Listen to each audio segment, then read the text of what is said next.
اعوذ باللہ السمیع العلیم من الشیطان الرجیم من ہمزہ ونفخہ ونفثہ بسم اللہ الرحمن الرحیم وَهُوَ الَّذِي خَلَقَ مِنَ الْمَاءِ بَشَرًا فَجَعَلَهُ نَسَبًا وَصِهْرًا۔ سب سے پہلے ہر طرح کی حمد و ثنا، تعریف و توصیف اللہ رب العزت کے لیے لائق اور زیبا ہے، جس نے ہم کو پیدا کیا، اس زمین پر ہم کو بسایا، اور اس زمین پر بسنے والی مخلوقات میں ہم کو بہت ہی ممتاز، بہت ہی اسپیشل اور بہت ہی یونیک مخلوق بنایا۔ یعنی ہم اکیلے انسان نہیں ہیں جو اس زمین پر بستے ہیں، ہم انسانوں کے علاوہ بھی اللہ تعالیٰ نے اس زمین کو بہت ساری مخلوقات کے لیے گہوارہ بنایا ہے۔ لیکن زمین پر جتنی بھی مخلوقات پائی جاتی ہیں، ان تمام مخلوقات میں انسان اللہ تعالیٰ کی بہت ہی اسپیشل مخلوق ہے۔ انسانوں کو اللہ تعالیٰ نے بہت ساری ایسی خصوصیات سے نوازا ہے جو خصوصیات اللہ تعالیٰ نے دنیا کے دیگر جانداروں کو عطا نہیں فرمائی ہے۔ انہی خصوصیات میں سے ایک خصوصیت یہ ہے کہ اللہ تعالیٰ نے ہم انسانوں کو رشتوں کی سمجھ عطا فرمائی ہے، رشتوں کا فہم دیا ہے۔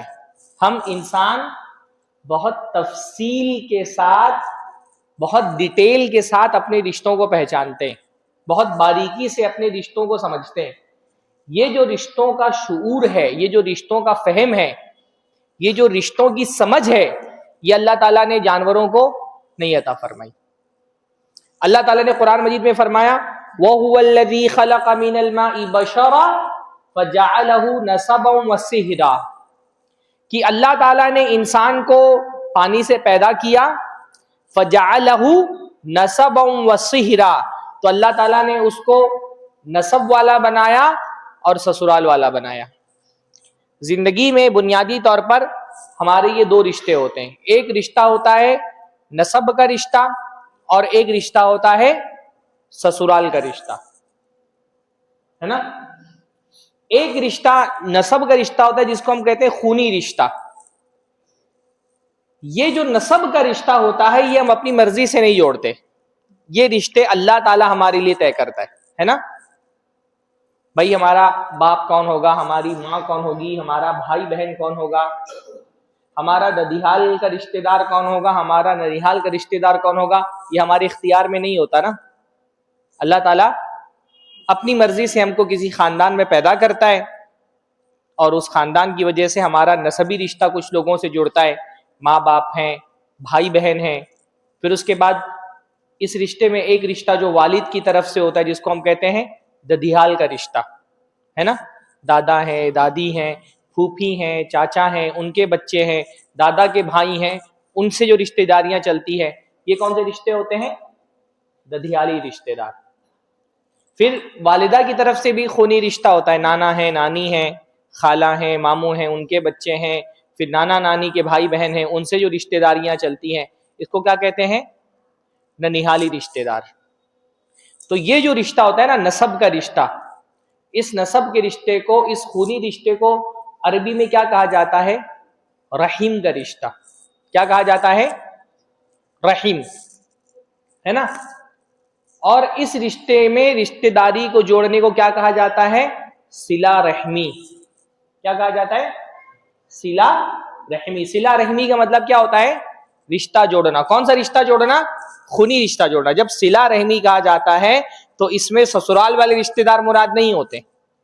صلۃ الرحم یا صلہ رحمی جب کہا جاتا ہے، سسرال والوں سے بھی جوڑ کر کے رکھنا چاہیے، لیکن ان سے رشتہ جوڑنے کو صلہ رحمی نہیں کہا جاتا۔ تو ایک رشتہ ہوتا ہے جو خونی رشتہ ہوتا ہے، اور ایک رشتہ جو ہوتا ہے وہ سسرال کا رشتہ ہوتا ہے، جن کو سحری رشتہ دار کہا جاتا ہے۔ آپ ایک عورت سے شادی کرتے ہیں تو اس کے ماں باپ آپ کے ساس سسر بن جاتے ہیں، اس کے بھائی بہن آپ کے سالے سالیاں بن جاتے ہیں، ہے نا؟ عورت شادی کرتی ہے تو جو ہے وہ ساس سسر اور نند اور جٹھانی اور سالے سرحج الگ الگ رشتہ داریاں ہو جاتی ہیں۔ یہ جو سسرال کا رشتہ ہے یہ رشتہ کیونکہ ہم اپنی مرضی سے جوڑتے ہیں تو شریعت نے اس رشتے کو توڑنے کی گنجائش رکھی ہے. بات سمجھ آ رہی ہے نا؟ ہاں.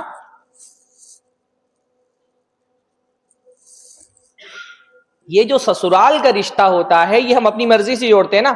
ایک لڑکا طے کرتا ہے مجھے کس عورت سے شادی کرنی ہے, لڑکی طے کرتی ہے مجھے کس لڑکے سے شادی کرنی ہے. سسرال والی جو رشتہ داریاں ہیں کیونکہ یہ ہم اپنی مرضی سے جوڑتے ہیں تو شریعت نے اس رشتے کو توڑنے کی گنجائش رکھی ہے. کیسے؟ بولیے کیسے رکھی ہے گنجائش؟ لڑکا طلاق دے سکتا ہے, لڑکی خلا لے سکتی ہے, نکاح فسخ ہو سکتا ہے, اور جب طلاق یا خلا ہوگا تو رشتہ ٹوٹ سکتا ہے. یہ وہ رشتہ ہے جس میں طلاق ہو سکتی ہے, خلا ہو سکتا ہے, کیونکہ یہ ہم اپنی مرضی سے جوڑتے ہیں تو اگر ہماری مرضی نہ ہو تو اس رشتے کو توڑا جا سکتا ہے. شریعت میں اس کی اجازت موجود ہے سسرالی رشتہ داریاں توڑنے کی. لیکن جو ہماری خونی رشتہ داریاں ہوتی ہیں, باپ ہے, ماں ہے, بھائی بہن ہیں, چاچا ہیں, چاچا ہیں, پھوپھی ہیں, خالہ ہیں, ماموں ہیں, ان کے بچے ہیں, یہ ہماری خونی رشتہ داریاں ہیں. ان خونی رشتہ داریوں کو توڑنے کی شریعت میں اجازت نہیں ہے. ان کو جوڑنا شریعت میں واجب ہے اور ان کو توڑنا شریعت میں حرام ہے. بدترین قسم کا گناہ ہے. بڑے کبیرہ گناہوں میں سے کبیرہ گناہ کیا ہے؟ خونی رشتوں کو توڑنا. جب بھی میں کہوں گا رشتہ توڑنا اس سے مراد کون سا رشتہ ہوگا؟ میرا موضوع ہے صلہ رحمی, رشتوں کو جوڑنا, اور اس کو جوڑنے کے تقاضے کیا ہیں, اس کو توڑنے کا گناہ کیا ہے, اور اس کو توڑنے والے اسباب کیا ہیں, جوڑنے کا طریقہ کیا ہے. اس پہ انشاءاللہ میں گفتگو کروں گا. لیکن پہلے ہم سمجھ لیں کہ جب بھی میں رشتہ بولوں تو اس رشتے سے کون سے رشتے مراد ہیں؟ خونی رشتے. وہ رشتے جن کا تعلق ہمارے نسب سے ہے, ماں باپ سے ہے, ددھیال سے ہے, ننیحال سے ہے. ان رشتوں کو جوڑنا دین کا بنیادی تقاضا ہے. یعنی ایک مسلمان سے شریعت میں جو بیسک چیزیں مطلوب ہیں, بنیادی چیزیں جو ایک مسلمان سے مطلوب ہیں, اس میں سے ایک کیا ہے؟ رشتوں کو جوڑو, رشتوں کو ٹوٹنے سے بچاؤ, رشتہ داروں کے ساتھ حسن سلوک کرو, رشتہ داروں کا آپس میں جوڑ کر کے رکھو. یہ ہمارے دین کا بہت بیسک تقاضا ہے. اللہ کے نبی صلی اللہ علیہ وسلم جب دنیا میں آئے, آپ لوگوں کو یہ بات تو پتا ہے کہ اللہ کے نبی جب تک مکہ میں رہے اللہ کے نبی نے دین کی بیسک چیزوں پر زور دیا. بنیادی جو دین کے تقاضے تھے وہ مکہ میں رہ کر کے اللہ کے نبی نے ان کو اپنی دعوت کا موضوع بنایا. تو جب اللہ کے نبی مبعوث کیے گئے بالکل ابتدا میں, تو وہ چیزیں جن کو اللہ کے نبی نے خصوصی طور پہ جن کی تاکید کی اور جس کے معاملے میں لوگوں کو تربیت کی جس چیز پر, اس میں سے ایک کیا تھا؟ رشتوں کو جوڑو. اللہ کے نبی بالکل ابتدا میں جو پیغامات اللہ تعالیٰ کی طرف سے لے کر کے آئے اور مکی دور میں اللہ کے نبی نے جن چیزوں پر بہت زیادہ زور دیا اس میں سے کیا تھا؟ صلہ رحمی, رشتوں کو جوڑو. اللہ کے نبی اس مجلس میں طلبہ بھی ہیں کیا مدرسے کے؟ ہاں, کس مدرسے کے طلبہ ہیں؟ ہاں اچھا, یہاں بریلی میں ہی ہے ماشاءاللہ. اچھا, اللہ کے نبی صلی اللہ علیہ وسلم بالکل آغاز میں جب اللہ کے نبی کی بعثت ہوئی تو اللہ کے نبی صلی اللہ علیہ وسلم کے ایک صحابی ہیں حضرت عمرو ابن ابسہ رضی اللہ تعالیٰ عنہ. عمرو ابن ابسہ اللہ کے نبی کے ان صحابہ میں سے ہیں جنہوں نے بالکل شروعات میں اسلام قبول کیا. بلکہ وہ کہتے ہیں کہ ایک زمانہ ایسا تھا جب 4 ہی لوگ مسلمان تھے, اس میں سے ایک میں تھا. عمرو ابن ابسہ ان صحابہ میں سے ہیں جنہوں نے اللہ کے نبی کی بعثت سے پہلے ہی بت پرستی چھوڑ دی تھی. بتوں کی پوجا نہیں کرتے تھے. وہ اللہ تعالیٰ نے وہ جو فطرت دی تھی اس فطرت کی وجہ سے وہ سمجھ گئے کہ بتوں کی پوجا نہیں کرنی چاہیے. تو وہ بتوں کو پوجتے تو نہیں تھے لیکن ان کو یہ پتا نہیں تھا کہ کس کی عبادت کی جائے, کیسے عبادت کی جائے. تو جب انہوں نے سنا کہ مکہ میں کوئی نبی آیا ہے اور وہ بھی کہتا ہے کہ بتوں کی پوجا مت کرو, تو وہ مکہ پہنچ گئے. اللہ کے نبی سے ملاقات کی اور اللہ کے نبی سے پوچھا ما انت, آپ کیا ہیں؟ تو اللہ کے رسول نے فرمایا انا نبی, میں نبی ہوں. اب کیونکہ یہ اہل کتاب میں سے نہیں تھے تو ان کو نبی کیا ہوتا ہے یہ نہیں پتا تھا. جو اہل کتاب تھے اللہ کے رسول کے زمانے میں یہود اور نصارہ, وہ تو جانتے تھے کہ نبی اور رسول کیا ہوتا ہے. لیکن یہ اہل کتاب میں سے نہیں تھے تو ان کو پتا نہیں تھا کہ نبی کس چیز کا نام ہے. تو انہوں نے پوچھا وما نبیٌ، یہ نبی کیا ہوتا ہے؟ تو اللہ کے نبی نے فرمایا ارسلنی اللہ، اللہ نے اپنا پیغام دے کر کے مجھے دنیا میں بھیجا ہے، میں اللہ کا میسج لے کر کے آیا ہوں. تو حضرت عمرو بن ابسہ نے پوچھا وبما ارسلک، اللہ نے کیا پیغام دے کر کے آپ کو بھیجا ہے؟ یہ بالکل اسلام کا، بعثت کا، دعوت کا بالکل آغاز کا دور ہے. ابھی ابھی اللہ کے نبی صلی اللہ علیہ وسلم کو مبعوث کیا گیا ہے، بالکل تازہ ترین دعوت کا کام شروع ہوا ہے. اللہ کے نبی سے پوچھا حضرت عمرو بن ابسہ نے وبما ارسلک، اللہ نے آپ کو کیا پیغام دے کر کے دنیا میں بھیجا ہے؟ ابھی نماز، روزہ، حج، زکوٰۃ یہ سارے احکام ابھی نازل نہیں ہوئے، بالکل ابھی اللہ کے نبی نے دین کی بیسک چیزوں پر کام شروع کیا ہے. پوچھا وبما ارسلک، کیا پیغام لے کر کے آئے آپ اللہ کی طرف سے؟ اللہ کا میسج کیا ہے جو آپ لے کر کے آئے ہیں؟ تو حضرت عمرو بن ابسہ سے اللہ کے نبی نے فرمایا دو کام، اللہ نے دو پیغام دے کر کے مجھ کو دنیا میں بھیجا ہے. اللہ تعالیٰ نے فرمایا ہے دو کام، بصلۃ الارحام وکسر الاوثان. اللہ نے دو پیغام دے کر کے مجھے دنیا میں بھیجا ہے، رشتوں کو جوڑو اور بتوں کو توڑو. صرف دو کام اللہ کے نبی نے بتایا کہ رشتوں کو جوڑو اور بتوں کو توڑو. آپ سوچیں کہ اسلام میں رشتہ جوڑنا کتنا اہم ہے کہ جب اللہ کے نبی نے دعوت کا آغاز کیا تو بالکل شروعات میں ان دو چیزوں سے اللہ کے نبی نے اپنی دعوت کی شروعات کی. ایک مرتبہ اللہ کے نبی سے پوچھا گیا اللہ کے نبی اللہ تعالیٰ کے نزدیک سب سے محبوب عمل کون سا ہے؟ تو اللہ کے نبی نے فرمایا الایمان باللہ، اللہ پر ایمان لانا. پوچھا گیا اللہ کے نبی ایمان کے بعد سب سے محبوب عمل کون سا ہے؟ تو اللہ کے نبی نے فرمایا صلۃ الرحم، رشتوں کو جوڑنا. ایمان کے بعد سب سے بڑی نیکی کیا ہے؟ رشتوں کو جوڑنا. قیصر کس ملک کا بادشاہ تھا؟ قیصر، طلبہ بتاؤ کس ملک کا بادشاہ تھا قیصر؟ ہاں، شام کا ہے نا. پورے جو اس کی رومی سلطنت تھی، بازنطینی سلطنت، اس کا بادشاہ تھا، اس کو کیا کہا جاتا تھا؟ قیصر. جیسے مصر کے بادشاہ کو کیا کہا جاتا تھا؟ فرعون. اور حبشہ کے بادشاہ کو کیا کہا جاتا تھا؟ نجاشی. ایسے ہی جو رومی سلطنت کا بادشاہ ہوا کرتا تھا اس کو کیا کہا جاتا تھا؟ قیصر. اور اس زمانے میں رومی سلطنت بہت بڑی سلطنت تھی. تو اللہ کے نبی نے جب قیصر کو دعوت دی اسلام کی اور خط لکھ کر کے بھیجا تو اس وقت اتفاق سے وہ شام میں تھا، تو اس نے اپنے فوجیوں سے کہا جاؤ اگر عرب کا کوئی قبیلہ آیا ہوا ہے، کوئی تجارتی قافلہ آیا ہوا ہے تو اس کو میرے سامنے حاضر کرو. تو اتفاق سے مکہ کا تجارتی قافلہ جو ابو سفیان کی سرداری میں گیا تھا وہ مل گیا. تو فوجی اس کو بادشاہ کے دربار میں لے آئے. قیصر کا مذہب کیا تھا؟ وہ عیسائی تھا، ہے نا. تو اس نے ابو سفیان سے اللہ کے نبی کے بارے میں بہت سارے سوالات کیے. تو اس نے ایک سوال یہ بھی کیا کہ یہ جو نیا نبی آیا ہے تمہارے ملک میں، عرب میں، یہ کس چیز کی دعوت دیتا ہے؟ اس کا پیغام کیا ہے؟ تو ابو سفیان نے اللہ کے نبی کے پیغام کا خلاصہ بیان کیا کہ یہ جو نبی آیا یہ ہم سے کہتا ہے کہ اکیلے اللہ کی عبادت کرو اور تمہارے باپ دادا جن بتوں کی پوجا کرتے تھے ان کو چھوڑ دو. وَيَأْمُرُنَا بِالصَّلَاةِ، اور ہم کو نماز کا حکم دیتا ہے. وَالصِّدْقِ، اور ہم کو سچ بولنے کا حکم دیتا ہے. وَالْعَفَافِ، اور پاک دامنی کا حکم دیتا ہے. وَالصِّلَةِ، اور ہم کو رشتوں کو جوڑنے کا حکم دیتا ہے. ابو سفیان نے اللہ کے نبی صلی اللہ علیہ وسلم کی مکہ کی جو دعوت تھی اس دعوت کا جو خلاصہ بیان کیا تو 6-7 چیزیں جو بیان کی اس میں سے کیا تھا کہ اللہ کے نبی جن چیزوں پہ زور دیتے اس میں سے ایک کیا ہے کہ رشتوں کو جوڑو. نبی صلی اللہ علیہ وسلم سے پوچھا گیا اللہ کے نبی اللہ کے نزدیک سب سے محبوب عمل کون سا ہے؟ تو اللہ کے نبی کیا فرمایا؟ ایمان باللہ. اور اس کے بعد کیا فرمایا؟ صلۃ الرحیم.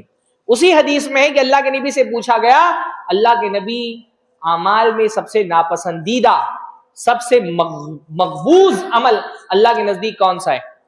تو اللہ کے نبی نے فرمایا الاشراک باللہ، اللہ کے ساتھ شرک کرنا. یہ ظاہر سی بات ہے اللہ کے دین میں شرک سے بڑا تو کوئی جرم ہے ہی نہیں. سب سے بڑی جہالت، سب سے بڑا گناہ، سب سے بڑی بغاوت کیا ہے؟ شرک. تو نبی صلی اللہ علیہ وسلم نے فرمایا سب سے ناپسندیدہ عمل اللہ کے نزدیک کیا ہے؟ شرک کرنا. پوچھا گیا اللہ کے نبی شرک کے بعد سب سے ناپسندیدہ عمل کون سا ہے؟ تو اللہ کے نبی نے کیا فرمایا؟ قطعیت الرحیم، رشتے کو توڑنا. شرک کے بعد سب سے بڑا گناہ کیا ہے؟ رشتہ توڑنا. آپ کے جو خونی رشتہ دار ہیں ان سے تعلق ختم کر لینا، بات چیت ختم کر لینا، ناراض ہو کر کے ان سے رشتہ توڑ دینا، شرک کے بعد سب سے بڑا گناہ ہے. اور ہمارے معاشرے میں شرک کے بعد سب سے بڑا گناہ سمجھنا تو بہت دور کی بات ہے. ہمارے معاشرے میں تو رشتہ توڑنے کو لوگ گناہ ہی نہیں سمجھتے. یہ تصور ہی ذہن سے نکل گیا ہے کہ رشتہ توڑنا بھی کوئی گناہ کا کام ہے. گناہ کا کام سوچنا تو بہت دور کی بات ہے. اب تو ہمارے یہاں رشتہ توڑنے کو کوئی کمال سمجھتے ہیں لوگ، خوبی سمجھنے لگے رشتہ توڑنا. آپ کو معاشرے میں ایسے لوگ ملیں گے نا، بولیں گے میرا فخر سے بولیں گے، کیا بولیں گے؟ بولیں گے میرا سگا بھائی ہے، 10 سال ہو گیا اس کی دہلیز پہ قدم نہیں رکھا ہے. گھمنڈ سے بولیں گے جیسے کتنا بڑا کمال کر دیا اس نے. ہاں، بولیں گے میرا سگا چچا ہے، راستے میں مل جاتا ہے سلام نہیں کرتا ہوں. گھمنڈ سے بولیں گے. یہ کوئی بہت بڑا کمال ہے؟ اپنے بھائی کے گھر نہیں جانا، اپنی بہن سے بات چیت بند کر لینا، اپنے چاچا سے منہ موڑ لینا، یہ کوئی کمال کی بات ہے؟ لوگ اس کو کمال سمجھنے لگے کہ میری اپنے رشتہ داروں سے نہیں جمتی. بھائی وہ آج کل ریلز چلتے ہیں نا انسٹاگرام پہ، تو جو ایٹیٹیوڈ والے ریلز ہوتے ہیں، کچھ ریلز میں نے دیکھے اس میں کوئی نوجوان ہے اور گھمنڈ سے بول رہا ہے ابے تو مجھ سے بات بند کر کے کیا گھمنڈ کر رہا ہے، میری تو اپنے آدھے خاندان والوں سے بات بند. گھمنڈ سے بولتے جیسے لگتا ہے خاندان والوں سے بات بند ہونا کوئی کمال کی چیز ہے. ہم اس کو گناہ ہی نہیں سمجھتے.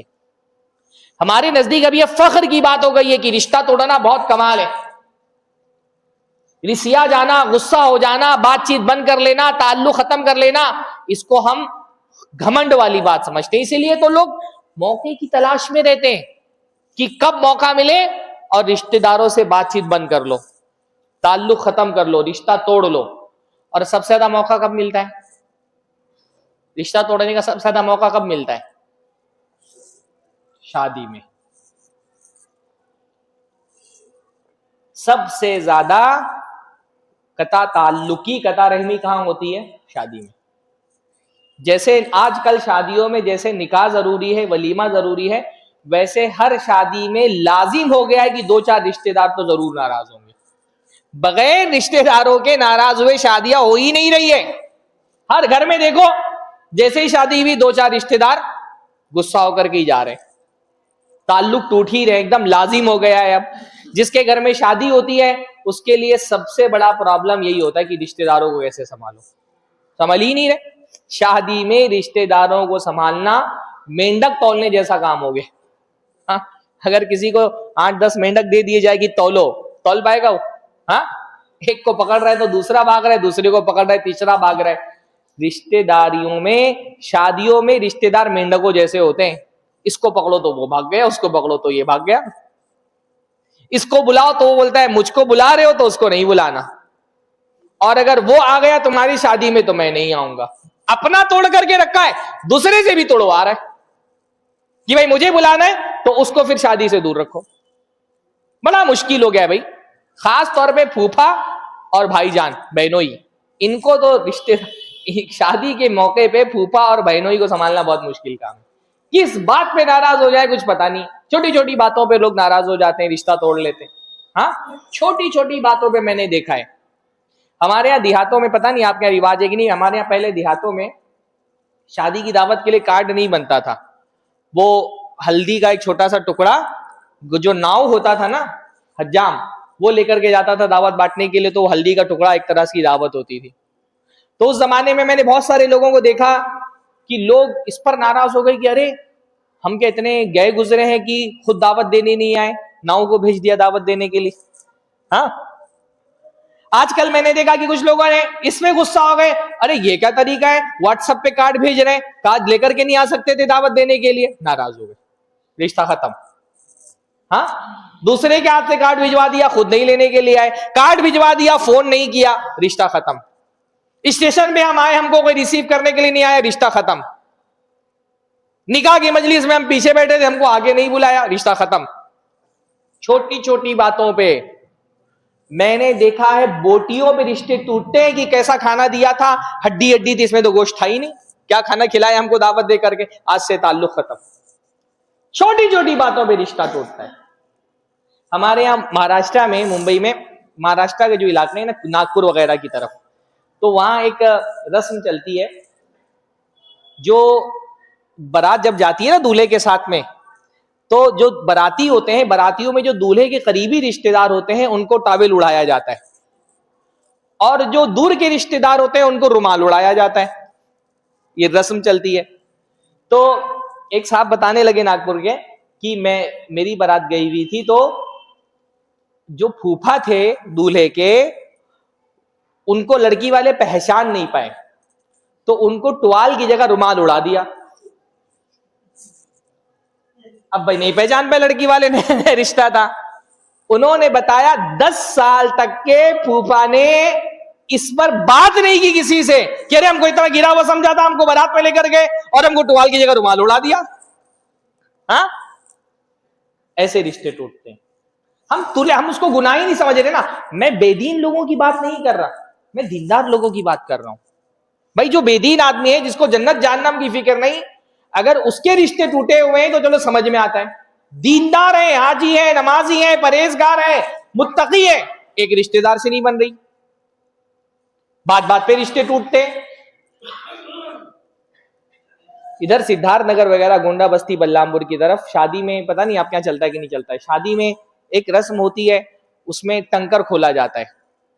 وہ کیا ہوتا ہے نا, جہیز جو عورتیں لے کر کے آتی ہیں, تو جہیز میں ایک ٹنکر بڑا سے لے کر کے آتی ہیں, اور اس ٹنکر میں آلتو فالتو سب سامان بھرے ہوئے ہوتے ہیں, چھوٹے چھوٹے جو سامان ہوتے ہیں گھر میں یوز کرنے کے. اور وہ ٹنکر جو ہے وہ لڑکے کی ماں کا, یعنی اس دلہن کی ساس کا ہوتا ہے. وہ اس کو کھولتی ہے, پھر اپنے حساب سے جو اس کے اندر سامان ہوتا ہے, مکسر وکسر اور پتیلی اتیلی, تو وہ اپنے رشتے داروں میں بانٹتی ہے. میں نے تجربہ کیا ہے, جب بھی شادی میں ٹنکر کھلتا ہے 2-4 رشتے دار ضرور ناراض ہوتے ہیں کہ ان کو اتنا دے دیا تو ہم کو یہ دیا, تو ان کو یہ دیا تو ہم کو یہ دیا. 2-4 رشتے دار ضرور ناراض ہوتے ہیں. عجیب سی بات ہے, ہم نے رشتہ توڑنے کو ہم نے کوئی کمال والی بات سمجھا ہوا ہے. ہاں, رشتہ توڑنا ہمارے نزدیک, اور میں بتا رہا ہوں نا, دیندار لوگوں کا مسئلہ ہے. آج کی اس مجلس میں اگر کوئی ایک بندہ ایسا ہے جس کا کسی بھی رشتے دار سے بات چیت بند نہیں ہے, وہ اللہ کا ولی ہے. ہر آدمی کا کوئی نہ کوئی ایک رشتے دار تو ہے جس سے اس کی بات چیت بند ہے, جس کے گھر وہ نہیں جاتا. کوئی اگر اللہ کا بندہ ایسا ہے جس کی کسی رشتے دار سے بات چیت نہیں بند ہے نا, اللہ تعالیٰ کا ولی اس دور کا وہ بہت مشکل ہو گیا ہے رشتوں کو سنبھالنا. ہم یہ سمجھ ہی نہیں رہے کہ ہمارے دین میں صرف نماز, روزہ, حج, زکات نیکی نہیں ہے. دین میں عبادات کی نیکی بھی نیکی ہے, اور معاملات کی نیکی بھی نیکی ہے. اگر ایک بندہ دیندار ہے تو دینداری کا تقاضا صرف یہ نہیں ہے کہ اللہ سے اس کا تعلق اچھا ہونا چاہیے. دینداری جس طرح ہمارا تعلق اللہ سے اچھا کرتی ہے, ویسے ہی دینداری کا تقاضا ہے کہ اللہ کے بندوں سے بھی تعلق اچھا ہو. اور اللہ کے بندوں میں سب سے پہلے کن لوگوں سے تعلق اچھا کرنا ہے؟ اپنے رشتے داروں سے. جو جتنا قریبی رشتے دار ہے, شریعت میں اس سے تعلق کو مضبوط کرنا اتنا ہی بڑا تقاضا ہے. ماں باپ ہیں, پھر بھائی بہن ہیں, پھر چاچا ہیں, پھوپھی ہیں, خالہ ہیں, ماموں ہیں, یہ سارے رشتے دار ہیں نا, ان سے تعلق اچھا کرنا یہ دین کا بنیادی تقاضا ہے. یہ بھی نیکی ہے, لوگوں کو یہ بتانا پڑ رہا ہے کہ یہ نیکی ہے. اپنے بھائی کے ساتھ تعلق اچھا کرنا, اپنی بہن کے ساتھ تعلق اچھا کرنا, چاچا سے رشتہ جوڑ کر کے رکھنا, پھوپھی سے رشتہ جوڑ کر کے رکھنا, ماموں اور خالہ سے بنا کر کے رکھنا, ان کے بچوں سے تعلق بنا کر کے رکھنا, یہ نیکی ہے. اس کو شریعت میں صلہ رحمی کہا گیا ہے, اور صلہ رحمی اللہ تعالیٰ کو محبوب ہے. اللہ کے نبی صلی اللہ علیہ وسلم نے فرمایا, جس آدمی کو یہ بات پسند ہو کہ اللہ اس کے رزق میں برکت دے اور اس کی عمر کشادہ ہو جائے, من سرہ ان یبسط لہ فی رزقہ وینسیٰ لہ اثرہ, جس کو یہ بات پسند کرتی ہے کہ اللہ تعالیٰ اس کے رزق کو کشادہ کر دے اور اس کو موت دیر سے آئے, تو اللہ نے فرمایا فلیصل رحمہ, اس کو چاہیے کہ وہ رشتہ جوڑے. رشتہ جوڑنے سے عمر طویل ہوتی ہے, دنیا میں رزق میں کشادگی آتی ہے.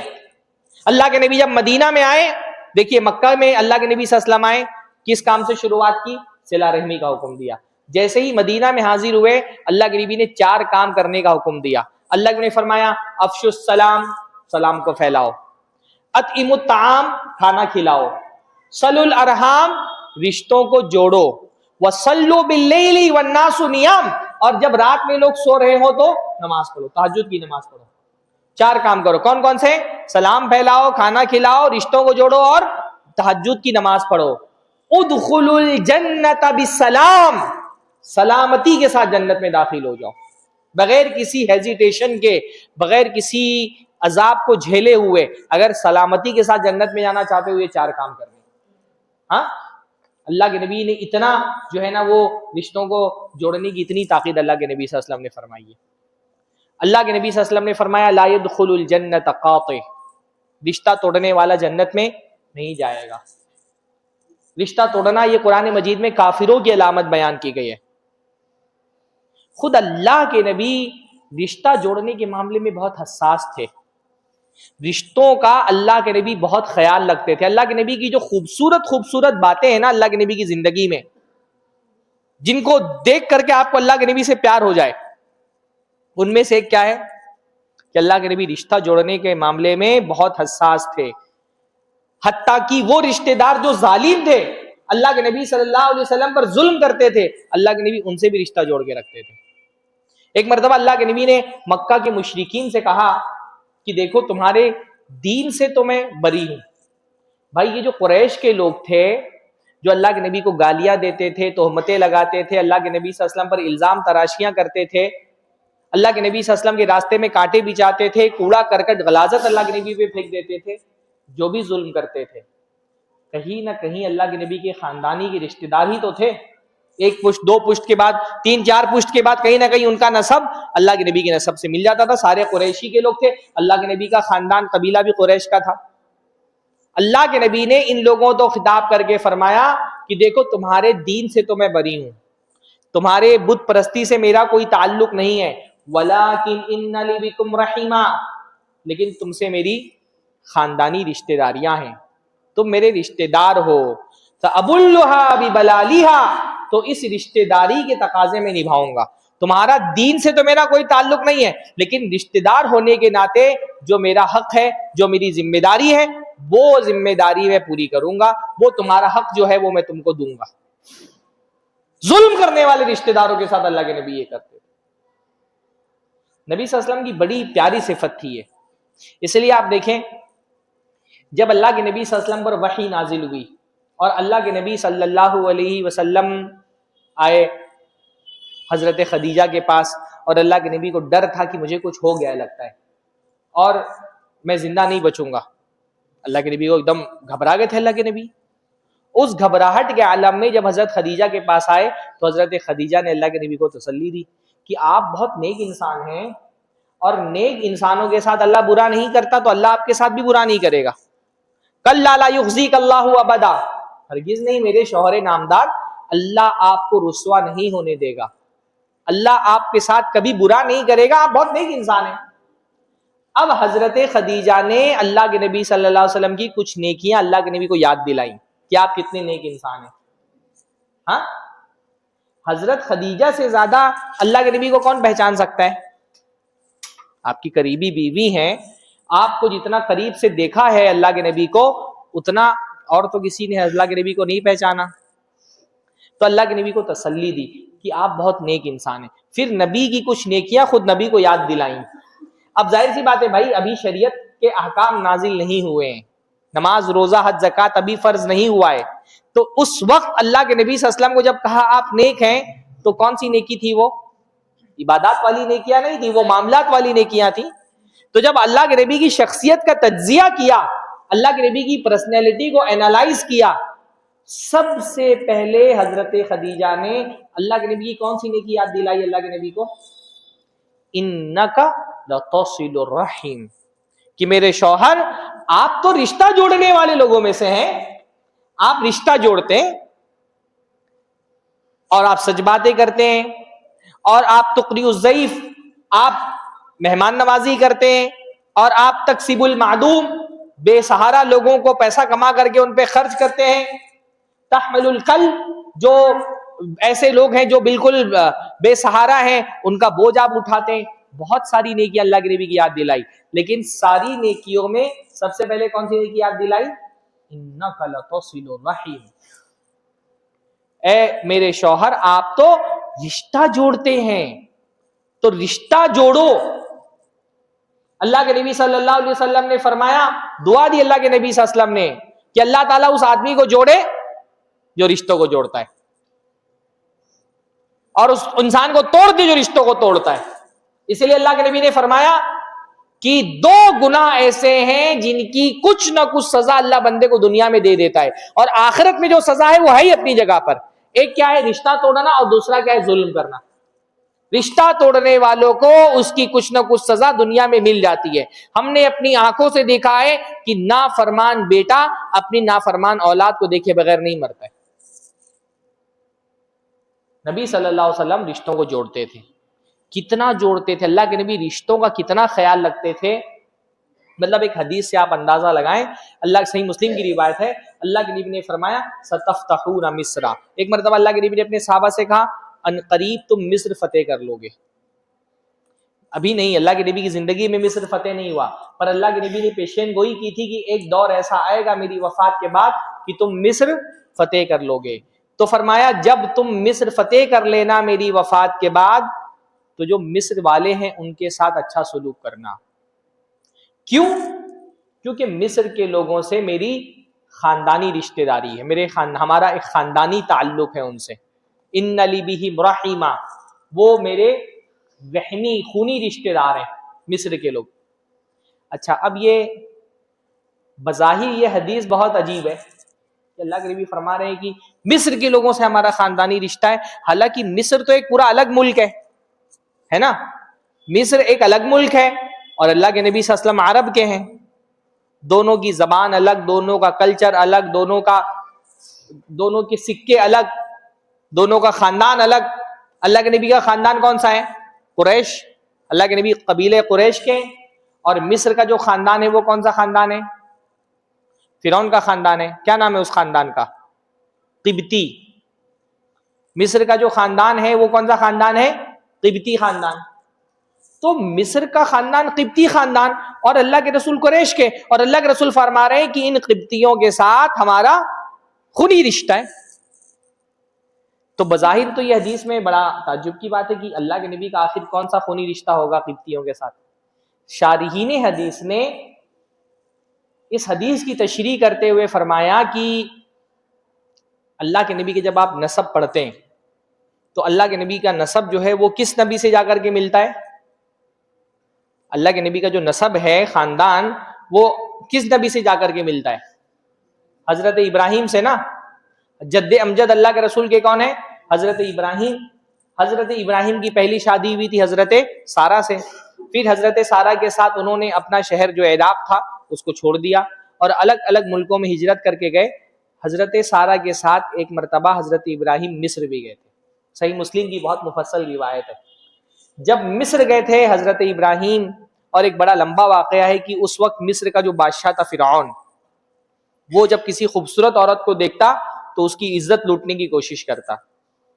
تو حضرت سارہ کو اس نے قید کرا لیا حضرت ابراہیم کے ساتھ جب وہ گئی تھی، اور حضرت سارہ کی عزت پر ہاتھ ڈالنے کی کوشش کی، لیکن حضرت سارہ نے اللہ سے دعا کی، حضرت ابراہیم نے اللہ سے دعا کی، تو فرعون اپنے منصوبے میں کامیاب نہیں ہوا. جب بھی وہ عزت لوٹنے کے لیے ہاتھ بڑھاتا اس کو فالج مار دیتا، لنج ہو جاتا. وہ 2-3 بار اس نے کوشش کی، لیکن جب وہ اپنے منصوبے میں کامیاب نہیں ہو سکا تو وہ ڈر گیا. اس کو سمجھ میں آ گیا کہ یہ کوئی عام انسان نہیں ہے، تو اس نے ڈر کے مارے چھوڑ بھی دیا حضرت سارہ کو، اور اپنے خاندان کی ایک لڑکی حضرت سارہ کو گفٹ کر دی. کیا نام تھا اس لڑکی کا؟ ہاں، ہاجر. ہاجرہ نہیں، ہاجر. ہاں، وَأَخْدَمَهَا ہاجر. ہاجر کو گفٹ کر دیا. یہ حضرت ہاجر کہاں کی تھیں؟ مصر کی تھی، فرعون کے خاندان کی تھی. پھر حضرت ہاجر سے حضرت سارہ نے حضرت ابراہیم کی شادی کرا دی. پھر حضرت ہاجر سے اولاد ہوئی، کون؟ حضرت اسماعیل. پھر حضرت اسماعیل حضرت ہاجر کو لے جا کر کے حضرت ابراہیم نے مکہ میں بسا دیا، اور وہیں سے حضرت اسماعیل کی نسل چلی، اور اسی نسل سے تقریباً 40-50 پشتوں کے بعد اللہ کے نبی محمد رسول اللہ صلی اللہ علیہ وسلم پیدا ہوئے. الگ الگ سیرت نگاروں نے کسی نے 30 لکھا ہے, کسی نے 40 لکھا ہے, کسی نے 50 لکھا ہے. البتہ 30 40 50 کچھ بھی مان لیں 30 پشتوں کے بعد 30 پشتوں کے بعد اللہ کے نبی صلی اللہ علیہ وسلم پیدا ہوئے. یعنی اگر 30 پشتوں کے پیچھے جائیں تو جو اللہ کے نبی کی دادی تھی وہ کہاں کی تھی؟ ہاجر. اور وہ کہاں کی تھی؟ مصر کی تھی. 30 پشتوں کا پرانا رشتہ اللہ کے نبی نہیں بھولے. ہاں 30 پشتوں کا پرانا رشتہ ہے قبطیوں سے, قریش کے لوگوں کا. قریش کون؟ حضرت اسماعیل کی اولاد ہے نا. 30 پشتوں کا پرانا رشتہ اللہ کے رسول نہیں بھولے. اللہ کے رسول اپنے صحابہ کو تاکید کر رہے ہیں کہ دیکھو یہ قریش کے لوگ, یہ ہمارا خاندانی رشتہ ہے مصر کے قبطیوں کے ساتھ, تو اگر مصر فتح کرنا تو یہ قبطی لوگوں کے ساتھ برا معاملہ نہیں کرنا, یہ ہمارے خاندان کے لوگ ہیں, ہمارا خاندانی رشتہ ان کے ساتھ میں. اس مجلس میں کوئی ایسا ہے جو اس کے پاس جس کو اپنی 5 پشتوں کا نام یاد ہو؟ ہاں کوئی تو ہونا چاہیے بھائی. 5 پشتوں کا نام تو آپ ہیں, اور 6 پشتوں کا؟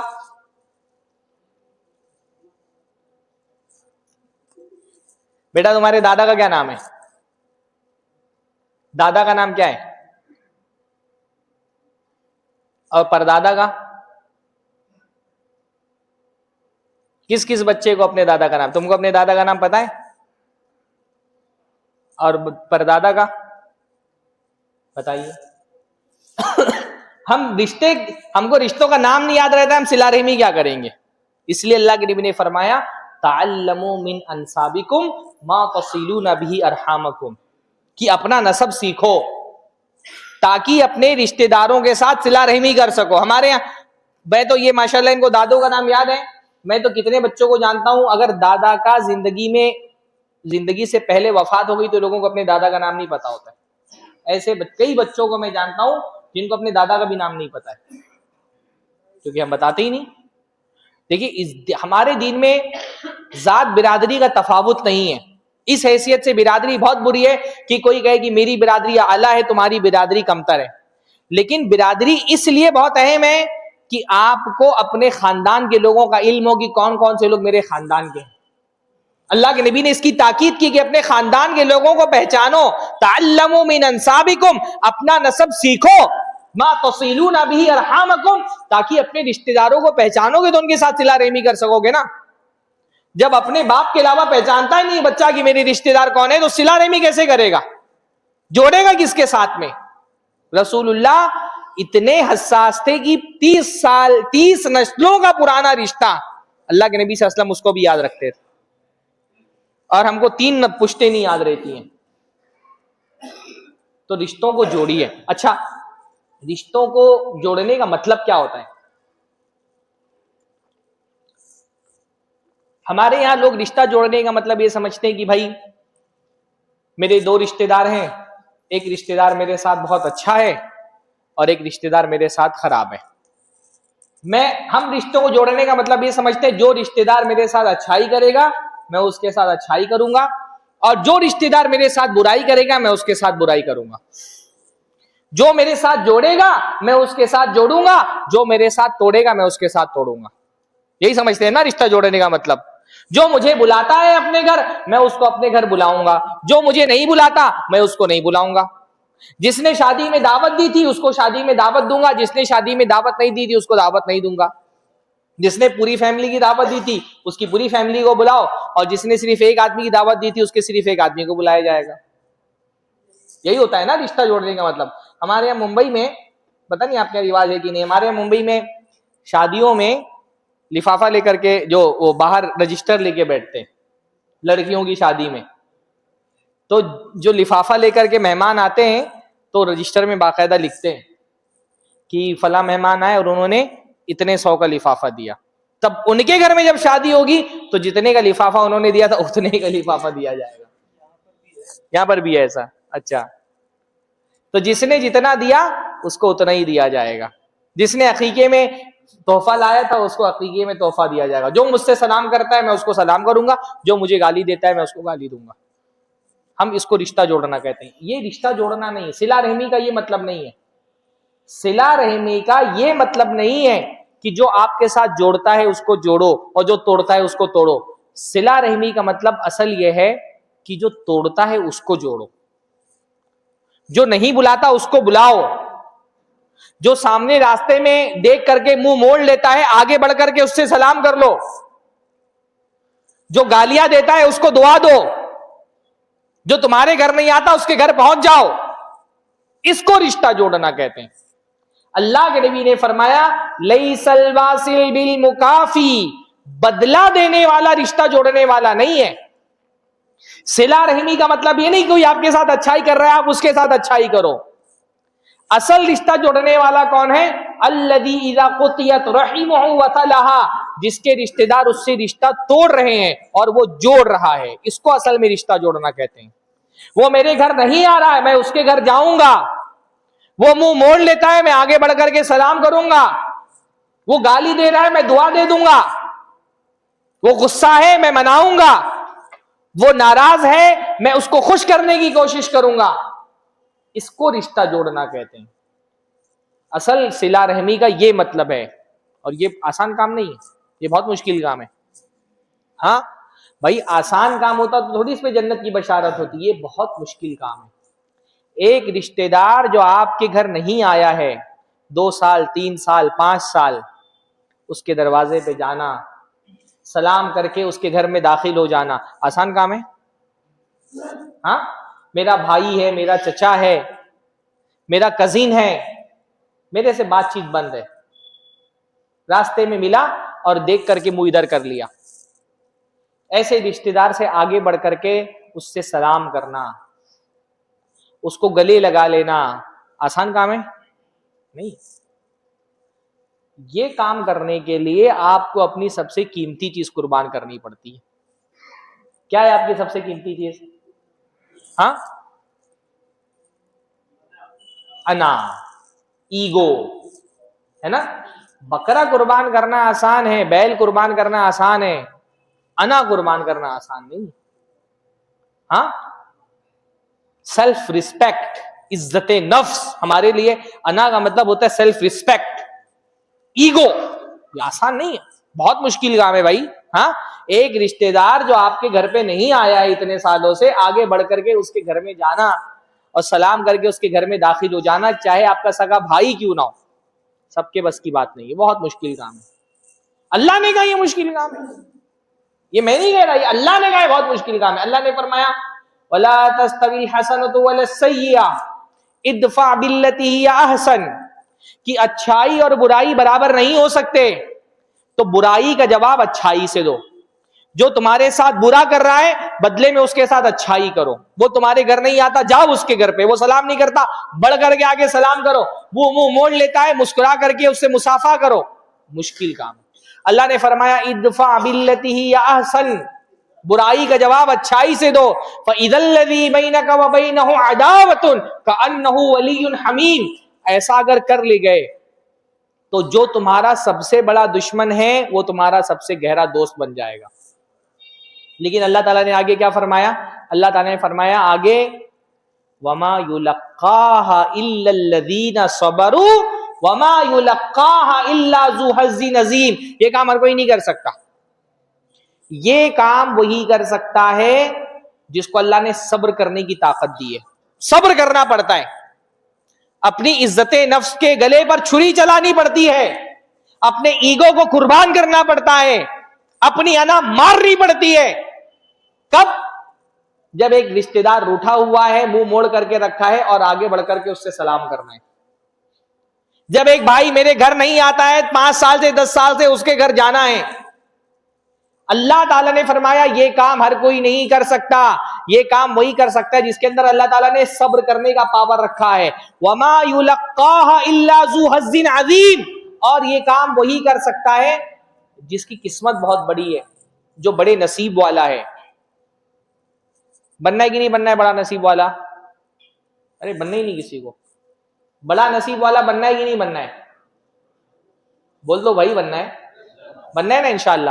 تو آج جب درس ختم ہوگا تو آپ کو ایک ہوم ورک دے رہا ہوں کہ یہاں سے باہر نکلیں جب مسجد سے تو جس رشتہ دار سے آپ کی بات چیت بند ہے اس کے گھر پہ جائیں, اس سے سلام کریں, اس کو گلے لگائیں اور گلے شکوے اپنے دور کر لیں. کریں گے نا انشاءاللہ؟ انشاءاللہ بولیے بھائی. لوگ انشاءاللہ بولتے ہوئے ڈر رہے ہیں کہ کہیں کرنا نہ پڑے. ہاں اگر انشاءاللہ بول دیا تو کرنا پڑے گا. مطلب بیویوں سے ڈر رہے ہیں؟ ہاں بیویوں سے ڈر رہے ہیں. ہمارے معاشرے کے اندر رشتہ توڑنے کے پیچھے اللہ معاف فرمائے سب سے بڑا سبب بیویاں ہیں. کیونکہ گھر میں کس سے رشتہ جوڑنا ہے کس سے توڑنا ہے یہ آدمی کے بس میں نہیں, یہ بیویاں طے کرتی ہیں. ہاں کس سے جوڑنا ہے کس سے توڑنا ہے, کس کو بلانا ہے کس کو نہیں بلانا ہے, کس کے گھر جانا ہے کس کے گھر نہیں جانا ہے, اس میں مردوں کا اختیار نہیں چلتا. اللہ رحم فرمائے. اس میں عورتوں کا اختیار چلتا ہے. عورتیں ڈیسائیڈ کرتی ہیں کس سے جوڑیں گے کس سے توڑیں گے. مطلب ہمارے معاشرے کی مثال اس گاڑی کی طرح ہے نا جس کے فرنٹ سیٹ پہ ڈرائیونگ کی سیٹ پہ بیٹھا ہوا ہے مرد, اسٹیئرنگ تو مرد کے ہاتھ میں بیٹھا ہوا ہے مرد ہی. بظاہر دکھتا یہی ہے کہ بھائی گھر کا نگہبان نگراں اور گھر کا چالک یہی ہے, لیکن گاڑی چلتی ہے عورت کے ڈائریکشن میں. عورت جہاں بولے گی وہاں وہ آدمی اپنے حساب سے اسٹیئرنگ نہیں گھما سکتا, وہ چلے گا عورت کے ڈائریکشن میں. خالی دکھے گا کہ چلتی اس کی ہے لیکن حقیقت میں اس کی نہیں اس کی بیویوں کی چلتی ہے. خواتین ہے پروگرام میں؟ ہاں تو میں اپنی بہنوں سے بھی یہ کہوں گا کہ بھائی جوڑ لو رشتہ, توڑو مت. ہاں جوڑ لو. اگر آپ کا شوہر اپنی بہن کے ساتھ اپنے بھائی کے ساتھ اپنے چاچا کے ساتھ اپنی پھوپھی کے ساتھ رشتہ جوڑنا چاہتا ہے تم آڑے مت آؤ. اور یہی بات میں شوہروں سے کہوں گا کہ اگر آپ کی بیوی اپنے بھائی سے اپنے بہن سے اپنے ماں باپ سے تعلق قائم رکھنا چاہتی ہے تو اس کو مجبور مت کرو. بہت سارے شوہر اس طرح کے ظالم ہوتے ہیں, عورت پہ پابندی لگا دی, تم اپنی اماں سے بات نہیں کر سکتی ہو, تم اپنے ابا سے بات نہیں کر سکتی ہو, بہنوں سے بات نہیں کر سکتی ہو.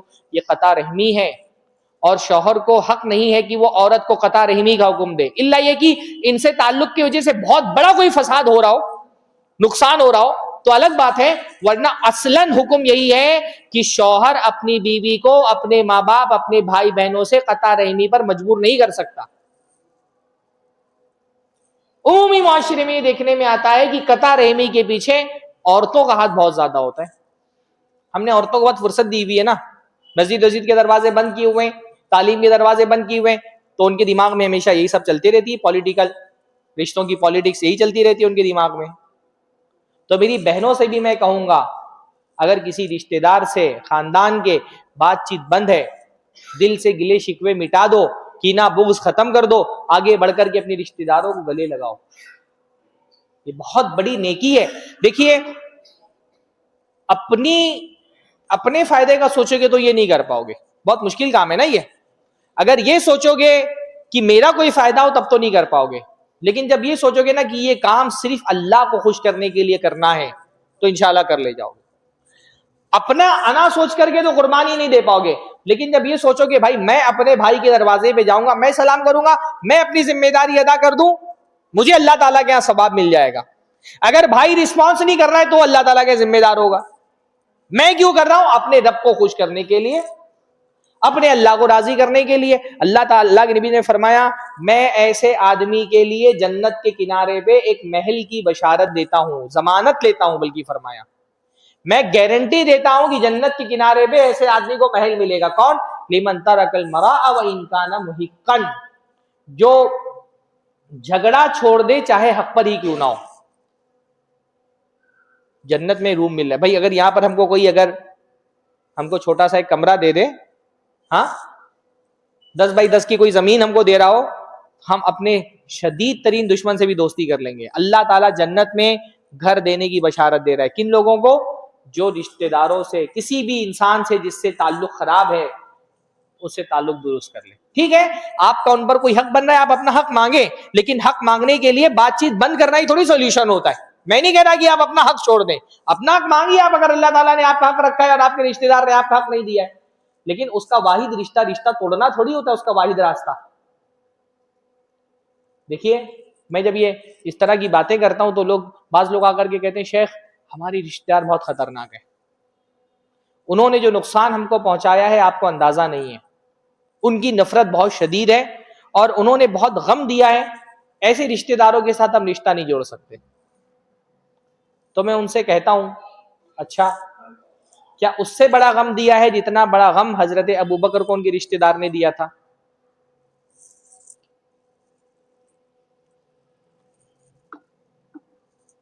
حضرت ابوبکر اللہ کے نبی صلی اللہ علیہ وسلم کے دوست حضرت عائشہ کے والد ہیں. حضرت عائشہ کی زندگی میں ایک بہت مشکل مرحلہ آیا جب مدینہ کے خبیث منافقین نے حضرت عائشہ پر تہمت لگا دی، ایک جھوٹا الزام لگا دیا اور اتنا پروپیگنڈا کیا کہ 2-3 صحابہ بھی ان کے اس پروپیگنڈے میں آ کر کے وہ بات کرنے لگے جو منافقین کر رہے تھے. اور وہ جو 2-3 صحابہ ان کے پروپیگنڈے کا شکار ہوئے اس میں سے ایک صحابی تھے حضرت مستح. اور حضرت مستح صرف صحابی نہیں تھے، حضرت مستح حضرت ابوبکر کے رشتہ دار تھے. حضرت ابوبکر کی خالہ زاد بہن کے نواسے تھے، رشتہ دار تھے. نہ صرف رشتہ دار تھے بلکہ وہ بہت غریب تھے، تو ان کے گھر کا خرچہ پانی حضرت ابوبکر سنبھالتے تھے. ان کے گھر پہ راشن حضرت ابوبکر بھراتے تھے، ان پر صدقات و خیرات کرتے تھے. ہاں تو حضرت مستح نے کتنا بڑا غم ہوگا حضرت ابوبکر کو کہ منافقین نے میری بیٹی پر تہمت لگائی اور منافقین جو تہمت لگانے والے ہیں ان کے ساتھ میرا اپنا ایک رشتہ دار کھڑا ہوا ہے. پورا مدینہ میرے سپورٹ میں ہے اور میرا اپنا سگا رشتہ دار میرے دشمنوں کے ساتھ کھڑا ہوا ہے. اور رشتہ دار بھی وہ جس کے اوپر میرے اتنے سارے احسانات ہیں، جس کے گھر کا خرچہ پانی میں سنبھالتا ہوں، آج وہ میرے خلاف میرے دشمنوں کی صف میں کھڑا ہوا ہے. کتنی تکلیف ہوگی حضرت ابوبکر کو؟ اس سے بڑا غم کیا ہو سکتا ہے؟ اللہ تعالیٰ نے تو حضرت عائشہ کی برات نازل کر دی، ان کو پاک صاف ظاہر کر دیا، لیکن حضرت ابوبکر کو غصہ تھا حضرت مستح پر.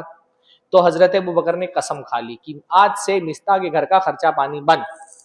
میری بیٹی پر الزام لگانے والوں کے ساتھ کھڑا تھا، میں نہیں اس پر صدقہ خیرات کروں گا، میں اس کو نہیں نوازوں گا مال و دولت سے. قسم کھا لی انہوں نے. اللہ نے قرآن مجید میں آیت نازل فرمائی وَلَا يَأْتَلِ أُولُو الْفَضْلِ مِنْكُمْ وَالسَّعَةِ، کہ تم میں سے جن کو اللہ تعالیٰ نے فضل و کشادگی سے نوازا ہے وہ یہ قسم نہ کھائیں کہ میں رشتہ داروں کو اور مہاجرین کو اور غریبوں کو نہیں دوں گا، ان کی مدد نہیں کروں گا، ان پر صدقات و خیرات نہیں کروں گا. فَلْيَعْفُوا وَلْيَصْفَحُوا، اللہ نے فرمایا نظر انداز کرو اور معاف کر دو، چھوڑ دو. الا تحبون ان یغفر اللہ لکم، کیا تم یہ نہیں چاہتے کہ اللہ تم کو بخش دے؟ آپ سے اگر اللہ تعالیٰ پوچھے آپ چاہتے ہیں نا کہ اللہ آپ کو بخش دے؟ ہم میں سے ہر آدمی کا اعمال نامہ گناہوں کی سیاہی سے بھرا ہوا ہے. چاہتے کہ نہیں کہ یہ سیاہیاں ختم ہو جائیں، گناہ معاف ہو جائیں؟ اللہ تعالیٰ کی بخشش چاہیے کہ نہیں چاہیے بھائی؟ چاہیے نا. تو اس کے لیے کیا کرنا پڑے گا؟ اللہ نے فرمایا الا تحبون ان یغفر اللہ لکم، تم چاہتے ہو نا اللہ تم کو بخش دے تو تم کو کیا کرنا پڑے گا؟ اپنے رشتہ داروں کو معاف کرنا پڑے گا. اگر چاہتے ہو اللہ تم کو معاف کرے تو تم کو کیا کرنا پڑے گا؟ اپنے رشتہ داروں کو معاف کرنا پڑے گا. کریں گے نا انشاءاللہ؟ تو یہاں سے فارغ ہو کر کے جانا ہے. بھائی میں وہ والی تقریر نہیں کرتا ہوں کہ تقریر کر لوں اس کے بعد آپ نمبر دیں 10 میں سے 15، 10 میں سے 5، 10 میں سے 2، مزہ آیا مزہ نہیں آیا. تقریر کا فائدہ اسی وقت ہے جب اس کا کوئی اثر آپ کے کردار میں معاشرے کے اندر دکھائی دے. کل بدایوں میں پروگرام تھا، وہاں ایک ہوم ورک دے کر آیا ہوں، آج آپ کیا ایک ہوم ورک دے کر کے جا رہا ہوں کہ رشتہ دار اگر یہاں بریلی میں موجود ہیں جائیں، سلام کریں، ان سے بولیں آج شیخ نے یہ حکم دیا تھا اس لیے میں آپ کے گھر پہ آیا ہوں صرف اللہ تعالیٰ کے لیے، جو ہمارے درمیان نفرت ہے وہ ختم کر لیں، بات چیت بند ہے تو شروع کر دیں. خود نہیں ہمت ہو پا رہی تو کسی ایک آدمی کو اپنے رشتہ دار کو ساتھ میں لے لیں، چلو بھائی تم ہی صلح کرا دو ہماری. میں نہیں بول پا رہا ہوں، میرے اندر ہمت نہیں ہے، میری طرف سے آپ بول دو.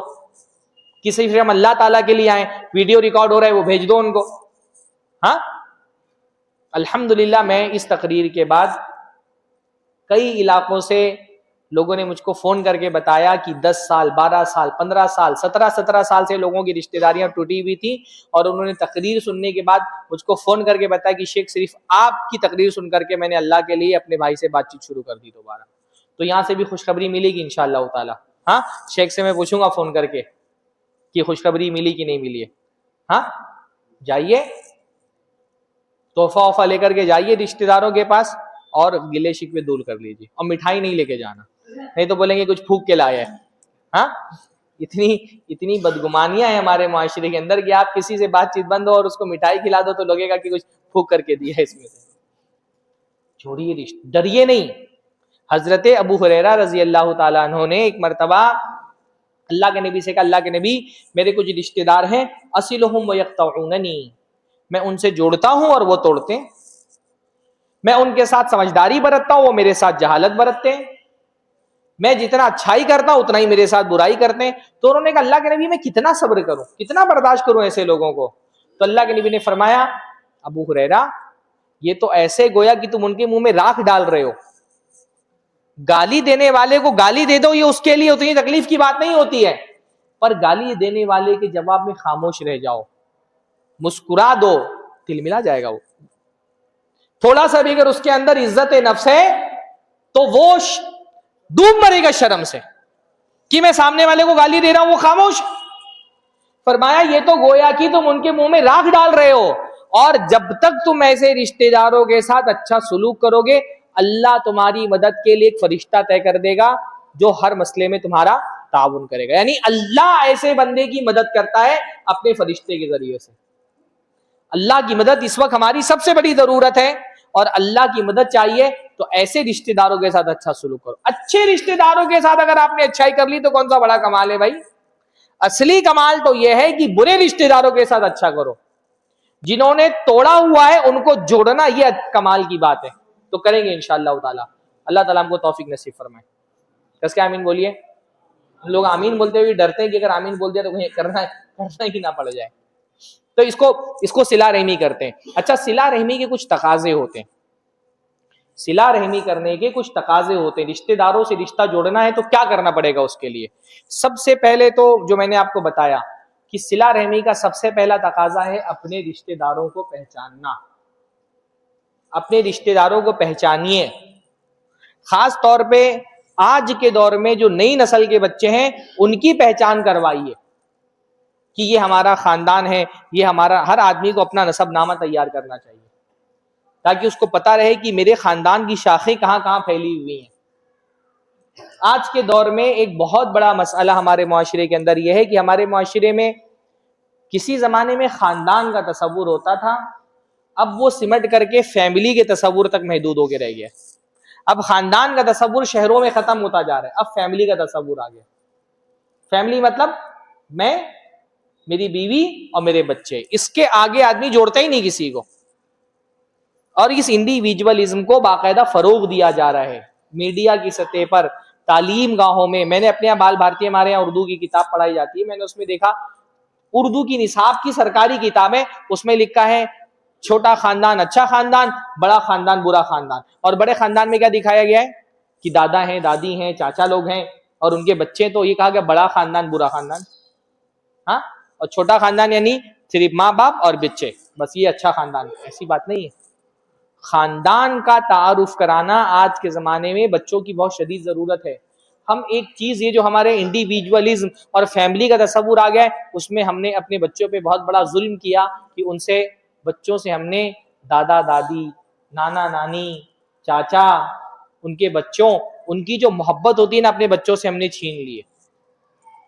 لڑکیاں شادی ہوتی ہیں, شادی ہوتے ہی جیسے آتی ہیں ان کا پہلا پلان یہ ہوتا ہے کسی طرح شوہر کو الگ کر کے, بٹوارا کر کے بچوں کو دور کر دیا جائے. بھائی یہ جو دادا دادی کی محبت ہوتی ہے نا, یہ بہت قیمتی محبت ہوتی ہے, جس کو ملی ہے وہ جانتا ہے. بعض مرتبہ جو دادا, ہر ان محبت جیسے غذا ہماری جسم کی ضرورت ہوتی ہے نا, محبت ہماری پرسنالٹی کی ضرورت ہوتی ہے, ہماری شخصیت کی ضرورت ہوتی ہے. ہماری پرسنالٹی کو بننے کے لیے, اس کو سجنے کے لیے, مضبوط ہونے کے لیے, جیسے بچے کے جسم کو دودھ چاہیے ماں کا نا, ویسے اس کی پرسنالٹی کو محبت چاہیے. جتنا ایک انسان کو محبت ملتی ہے اتنا اس کی پرسنالٹی اسٹرانگ ہوتی ہے. اور ہمارے دور میں خاص طور پہ ماں باپ کے پاس کہاں وقت ہوتا ہے محبت دینے کا. بعض مرتبہ دادا دادی جو محبت دے لیتے ہیں نا ماں باپ نہیں دے پاتے ہو, کیونکہ ماں باپ تو مصروف ہیں, عورت کو گھر کے کام کرنا ہے, شوہر کو پیسہ کمانا ہے. یہ بچے پر بہت بڑا ظلم ہے کہ اس کو اس کے دادا دادی کی محبت سے محروم کر دیا جائے, نانا نانی کی محبت سے محروم کر دیا جائے, اس کو ماموں کی, خالہ کی, چاچا کی, پھوپھی کی محبت سے محروم کر دیا جائے. بہت ساری خواتین کے ساتھ عجیب مزاج ہوتا ہے, ان کا پورا کام ہوتا ہے بچوں کو اپنی پھوپھی کے خلاف چڑھانا, ہاں, خالہ کی محبت ڈالنا اور پھوپھی کے خلاف چڑھانا. کیونکہ پھوپھی اگر زیادہ آنے جانے لگی تو حصہ مانگ لیں گی نا جائیداد میں, ہاں, تو پھوپھی کے خلاف ورغلا کے رکھتی ہیں کہ پھوپھی کے خلاف ورغلا کر کے رکھو, بیچاری وہ تو اپنا حصہ نہیں لے رہی, اتنا بڑی قربانی اس نے دے دی, اور اس کا احسان بھی نہیں مارتی ہیں عورتیں. یہ احسان, اس لیے میں عورتوں سے کہتا ہوں حصہ معاف مت کرو, اپنا حصہ لو, لینے کے بعد بانٹو تاکہ تو اس مانے کی تم نے دیا ہے. جو تم بول دیتی ہو نا میں نے چھوڑ دیا, معاف کر دیا, نہیں لوں گی, تو تمہارا احسان بھی کوئی نہیں مانتا. ایک بار لے لو گی اپنا حصہ, پھر اس کے بعد جب نوازو گی بھتیجوں کو, بھتیجیوں کو, بھائی کو دو گی, بھابھی کو دو گی, تب وہ زیادہ خوش رہیں گی, تب وہ مانیں گے کہ ہاں دیتی ہیں. اور جب تم لیتی ہی نہیں ہو نا تو پھر وہ مانتی بھی نہیں کہ تم نے نہیں لیا تو کوئی احسان بھی تم پر کیا. اس لیے اپنا حصہ لو اور اس کے بعد بانٹو. ویسے عورت اگر لے لے گی تو پھر بہت مشکل ہے کہ وہ کچھ دے. یہ جو بولتے ہیں میری بہن نے معاف کر دیا ہے, ایک مرتبہ بہن کو دے کر کے دیکھو پھر وہ دیتی ہے کہ نہیں دیتی ہے. وہ تو تم نے دیا نہیں, بیچاری مانگ نہیں پائی سماج کے ڈر سے. ایک بار دے, تم اپنا بھی دے دو گے تو تمہارا بھی نہیں واپس کرے گی. تو یہ جو رشتے داروں کے خلاف ورغلانے, ہمارے یہاں جو فیملی پالیٹکس چلتی ہے نا, خاندانوں میں جو سیاست چلتی ہے بہت بری ہے. جتنا دماغ عورتیں فیملی پالیٹکس میں لگاتی ہیں, اگر ہمارے نیتا لوگ ملکوں کی پالیٹکس میں لگانے لگے نا, ہماری اسمبلی میں, پارلیمنٹ میں سیٹیں بڑھ جائیں گی. اتنا دماغ لگاتی ہیں فیملی پالیٹکس میں اور ورغلاتی ہیں. بعض مرتبہ دیکھا دادا دادی کے خلاف ورغلا رہی ہیں. مطلب ہمارے یہاں عورتیں, اللہ تعالیٰ معاف فرمائے, ان کو ہدایت دے, مطلب ان عورتوں کی بات نہیں کر رہا ہوں جو درس سننے آئی ہیں, باہر والی عورتوں کی. یہ درس سننے والی تو اچھی عورتیں آئی ہیں نا ماشاءاللہ, دیندار عورتیں آئی ہیں, ان کی بات نہیں کر رہا میں. جو عورتیں نہیں آئی ہیں ان کی بات کر رہا ہوں میں, کہ بعض عورتیں باقاعدہ دادا دادی کے خلاف ورغلاتی ہیں اپنے بچوں کو. ان کا بس چلے تو شوہر کے گھر سے اس کے ماں باپ کو نکال دیں, اور ان کا بس چلے تو اپنے ماں باپ کو لا کر کے شوہر کے گھر میں بسا لیں. ہاں, اپنے ماں باپ کے بارے میں اگر ان کا بس چلے تو اپنے گھر میں لا کے بسا لیں, اور ان کا بس چلے تو شوہر کے ماں باپ کو اس کے گھر سے نکال دیں. میں نے بعض خواتین کو دیکھا, اور ایک نہیں دسیوں معاملات میرے پاس ایسے آئے کہ لڑکا پیسہ کما کر کے اپنے ماں باپ پہ خرچ کر رہا ہے, اور بہو کو تکلیف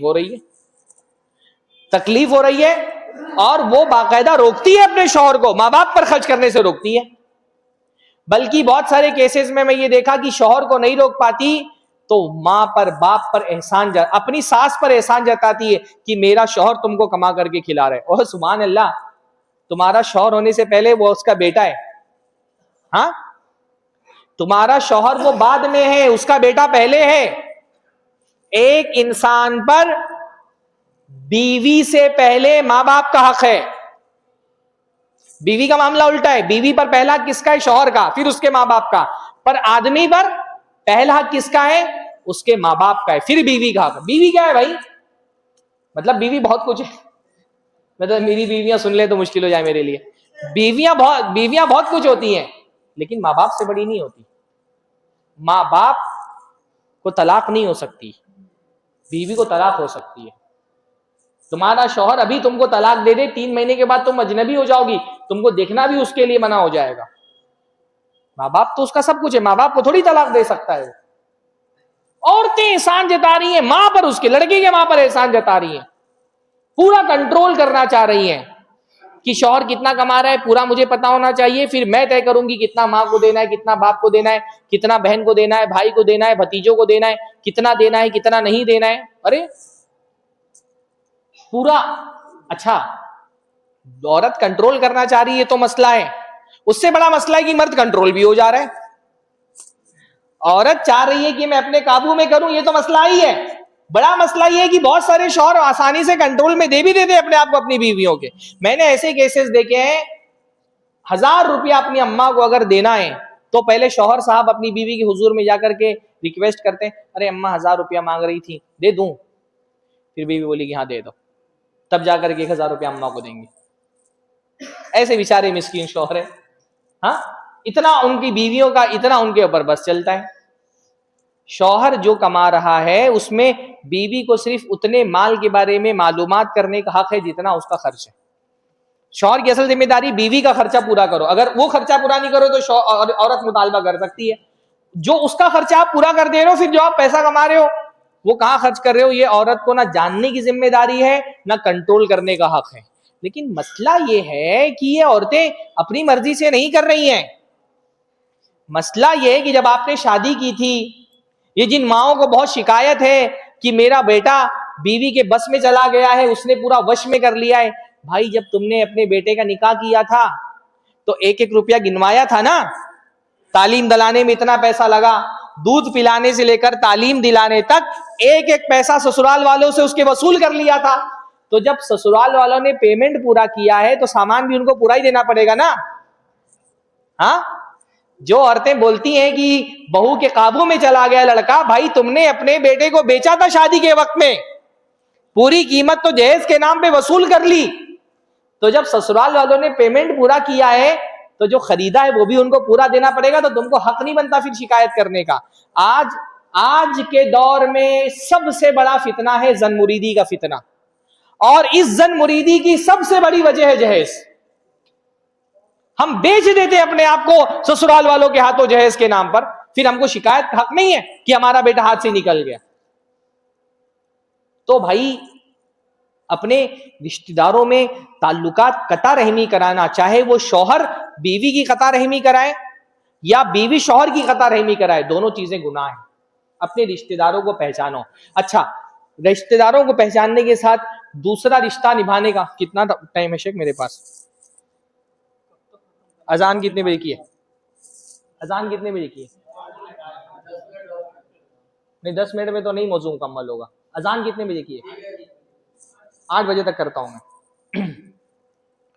تو پہلی چیز کیا ہے؟ رشتہ داروں کو پہچانو. دوسری چیز کیا ہے کہ رشتہ داروں کو وقت دیجیے. سب سے بڑی اس وقت جو ہمارے یہاں قلت ہے, جو ہم اپنے رشتہ داروں پہ نہیں خرچ کر پاتے, وہ مال نہیں ہے. مال تو کسی حد تک کہ آدمی پیسے والا دے دیتا ہے, ہم رشتہ داروں کو وقت نہیں دے پاتے. رشتہ داروں کو وقت دیجیے. جو جتنا قریبی رشتہ دار ہے آپ کے وقت پر اس کا اتنا ہی زیادہ حق ہے. آپ کے ماں باپ ہیں, آپ کے وقت پر, صرف آپ کے مال پر نہیں, آپ کے وقت پر بھی ان کا حق ہے. ماں باپ کو وقت دیجیے. اگر باحیات ہیں وہ ان کے ساتھ بیٹھیے, بات چیت کریے. ہم کو بعض مرتبہ لگتا ہے خرچہ پانی پورا ہو رہا ہے, کھانا کھا رہے ہیں, علاج ہو جا رہا ہے, کافی ہے. ایسی بات نہیں ہونی چاہیے. آپ کے پیسے کے ساتھ ساتھ آپ کے وقت کی ضرورت ہے آپ کے ماں باپ کو, خاص طور پہ جب ماں باپ بوڑھے ہو جاتے ہیں تب. ان کے ارد گرد میں ان کے دوست احباب نہیں رہ گئے, ہاں اس وقت ضرورت ہوتی کہ آپ ان کے ساتھ بیٹھیں, ان سے بات چیت کریں. اپنی اماں کے ساتھ بیٹھیے, اپنی خوشی میں ان کو شریک کریے, ان کا غم سنیے, ان کی تکلیفیں سنیے. اپنے باپ کے ساتھ بیٹھیے. اچھا, آدمی کی ماں کے ساتھ تو تھوڑی بہت جم جاتی ہے. یہ باپ اور بیٹے کا رشتہ بڑا عجیب ہے ہمارے معاشرے کے اندر. جیسے ہی بیٹا تھوڑا بڑا ہوتا ہے, تکلف اور ادب کے نام پہ باپ اور بیٹے کے درمیان ایک ایسی دیوار کھڑی کر دی جاتی ہے جو مرنے تک کے نہیں ٹوٹتی. ہاں, مرنے تک کے وہ دیوار نہیں ٹوٹتی. جیسے ہی بچہ تھوڑا چھوٹا ہے, گود میں لیں گے, بوسا لیں گے, گلے لگائیں گے, 2 سال 3 سال 4 سال 5 سال کا ہو گیا, باپ اور بیٹے کے درمیان ایک خلیج بن جاتی ہے. بات ہی نہیں ہو رہی آپس میں. بیٹے کو کچھ مانگنا بھی ابا سے تو اماں کو بولے گا کہ اماں ابا کو ایسا بولو, وہ خود نہیں بول سکتا. ہمارے یہاں کہا جاتا ہے نا کہ اگر کسی ایک ٹیبل پہ 2 الگ الگ عمر کے مردوں کو دیکھو کہ بیٹھے ہوئے اور بات نہیں کر رہے, سمجھ جاؤ کہ یہ بیٹا باپ بیٹا. باپ بیٹے آپس میں بات چیت ہی نہیں کرتے. ضرورت کی بھی بات ہوتی ہے تو ماں کے ذریعے سے ہوتی ہے. یہ عجیب بات ہے. ہاں, آخری بار آپ نے اپنے ابا کو کب گلے لگایا تھا؟ جن کے ابا زندہ ان سے پوچھ رہا ہوں. دل نہیں کرتا ہے ابا سے لپٹنے کا؟ ہاں, کب گلے لگائے آپ نے؟ کب گلے لگایا تھا آخری بار اپنے ابا کو؟ عید کے موقع پہ؟ ہاں ہاں اچھا گلے لگایا ماشاء اللہ آپ نے. میں کبھی کبھی میں بھائی انسان کے اندر کا بچہ تو کبھی نہیں ختم ہوتا نا. میرا کبھی کبھی دل کرتا ہے میں اپنے ابا کے بغل میں سوؤں جیسے بچپن میں سوتا تھا, ہاتھ پر ان کے اوپر ڈال کر کے. نہیں کر سکتے آپ, کیونکہ ہمارے معاشرے میں ادب یہ بنا دیا گیا ہے کہ باپ سے دور رہو, بات چیت ہی مت کرو ان سے, یہ توہین ہو جائے گی ان کی. بھائی اللہ کے نبی صلی اللہ علیہ وسلم کی بیٹی تھی حضرت فاطمہ, بیٹا تو نہیں کوئی تھا اللہ کے نبی کا. حضرت فاطمہ جب اللہ کے نبی کے گھر آتی تھی, اللہ کے نبی اپنے بیڈ سے کھڑے ہو جاتے تھے اور حضرت فاطمہ کی ماتھے پہ جا کے بوسہ دیتے اور اپنی جگہ پر لا کر کے حضرت فاطمہ کو بٹھاتے تھے.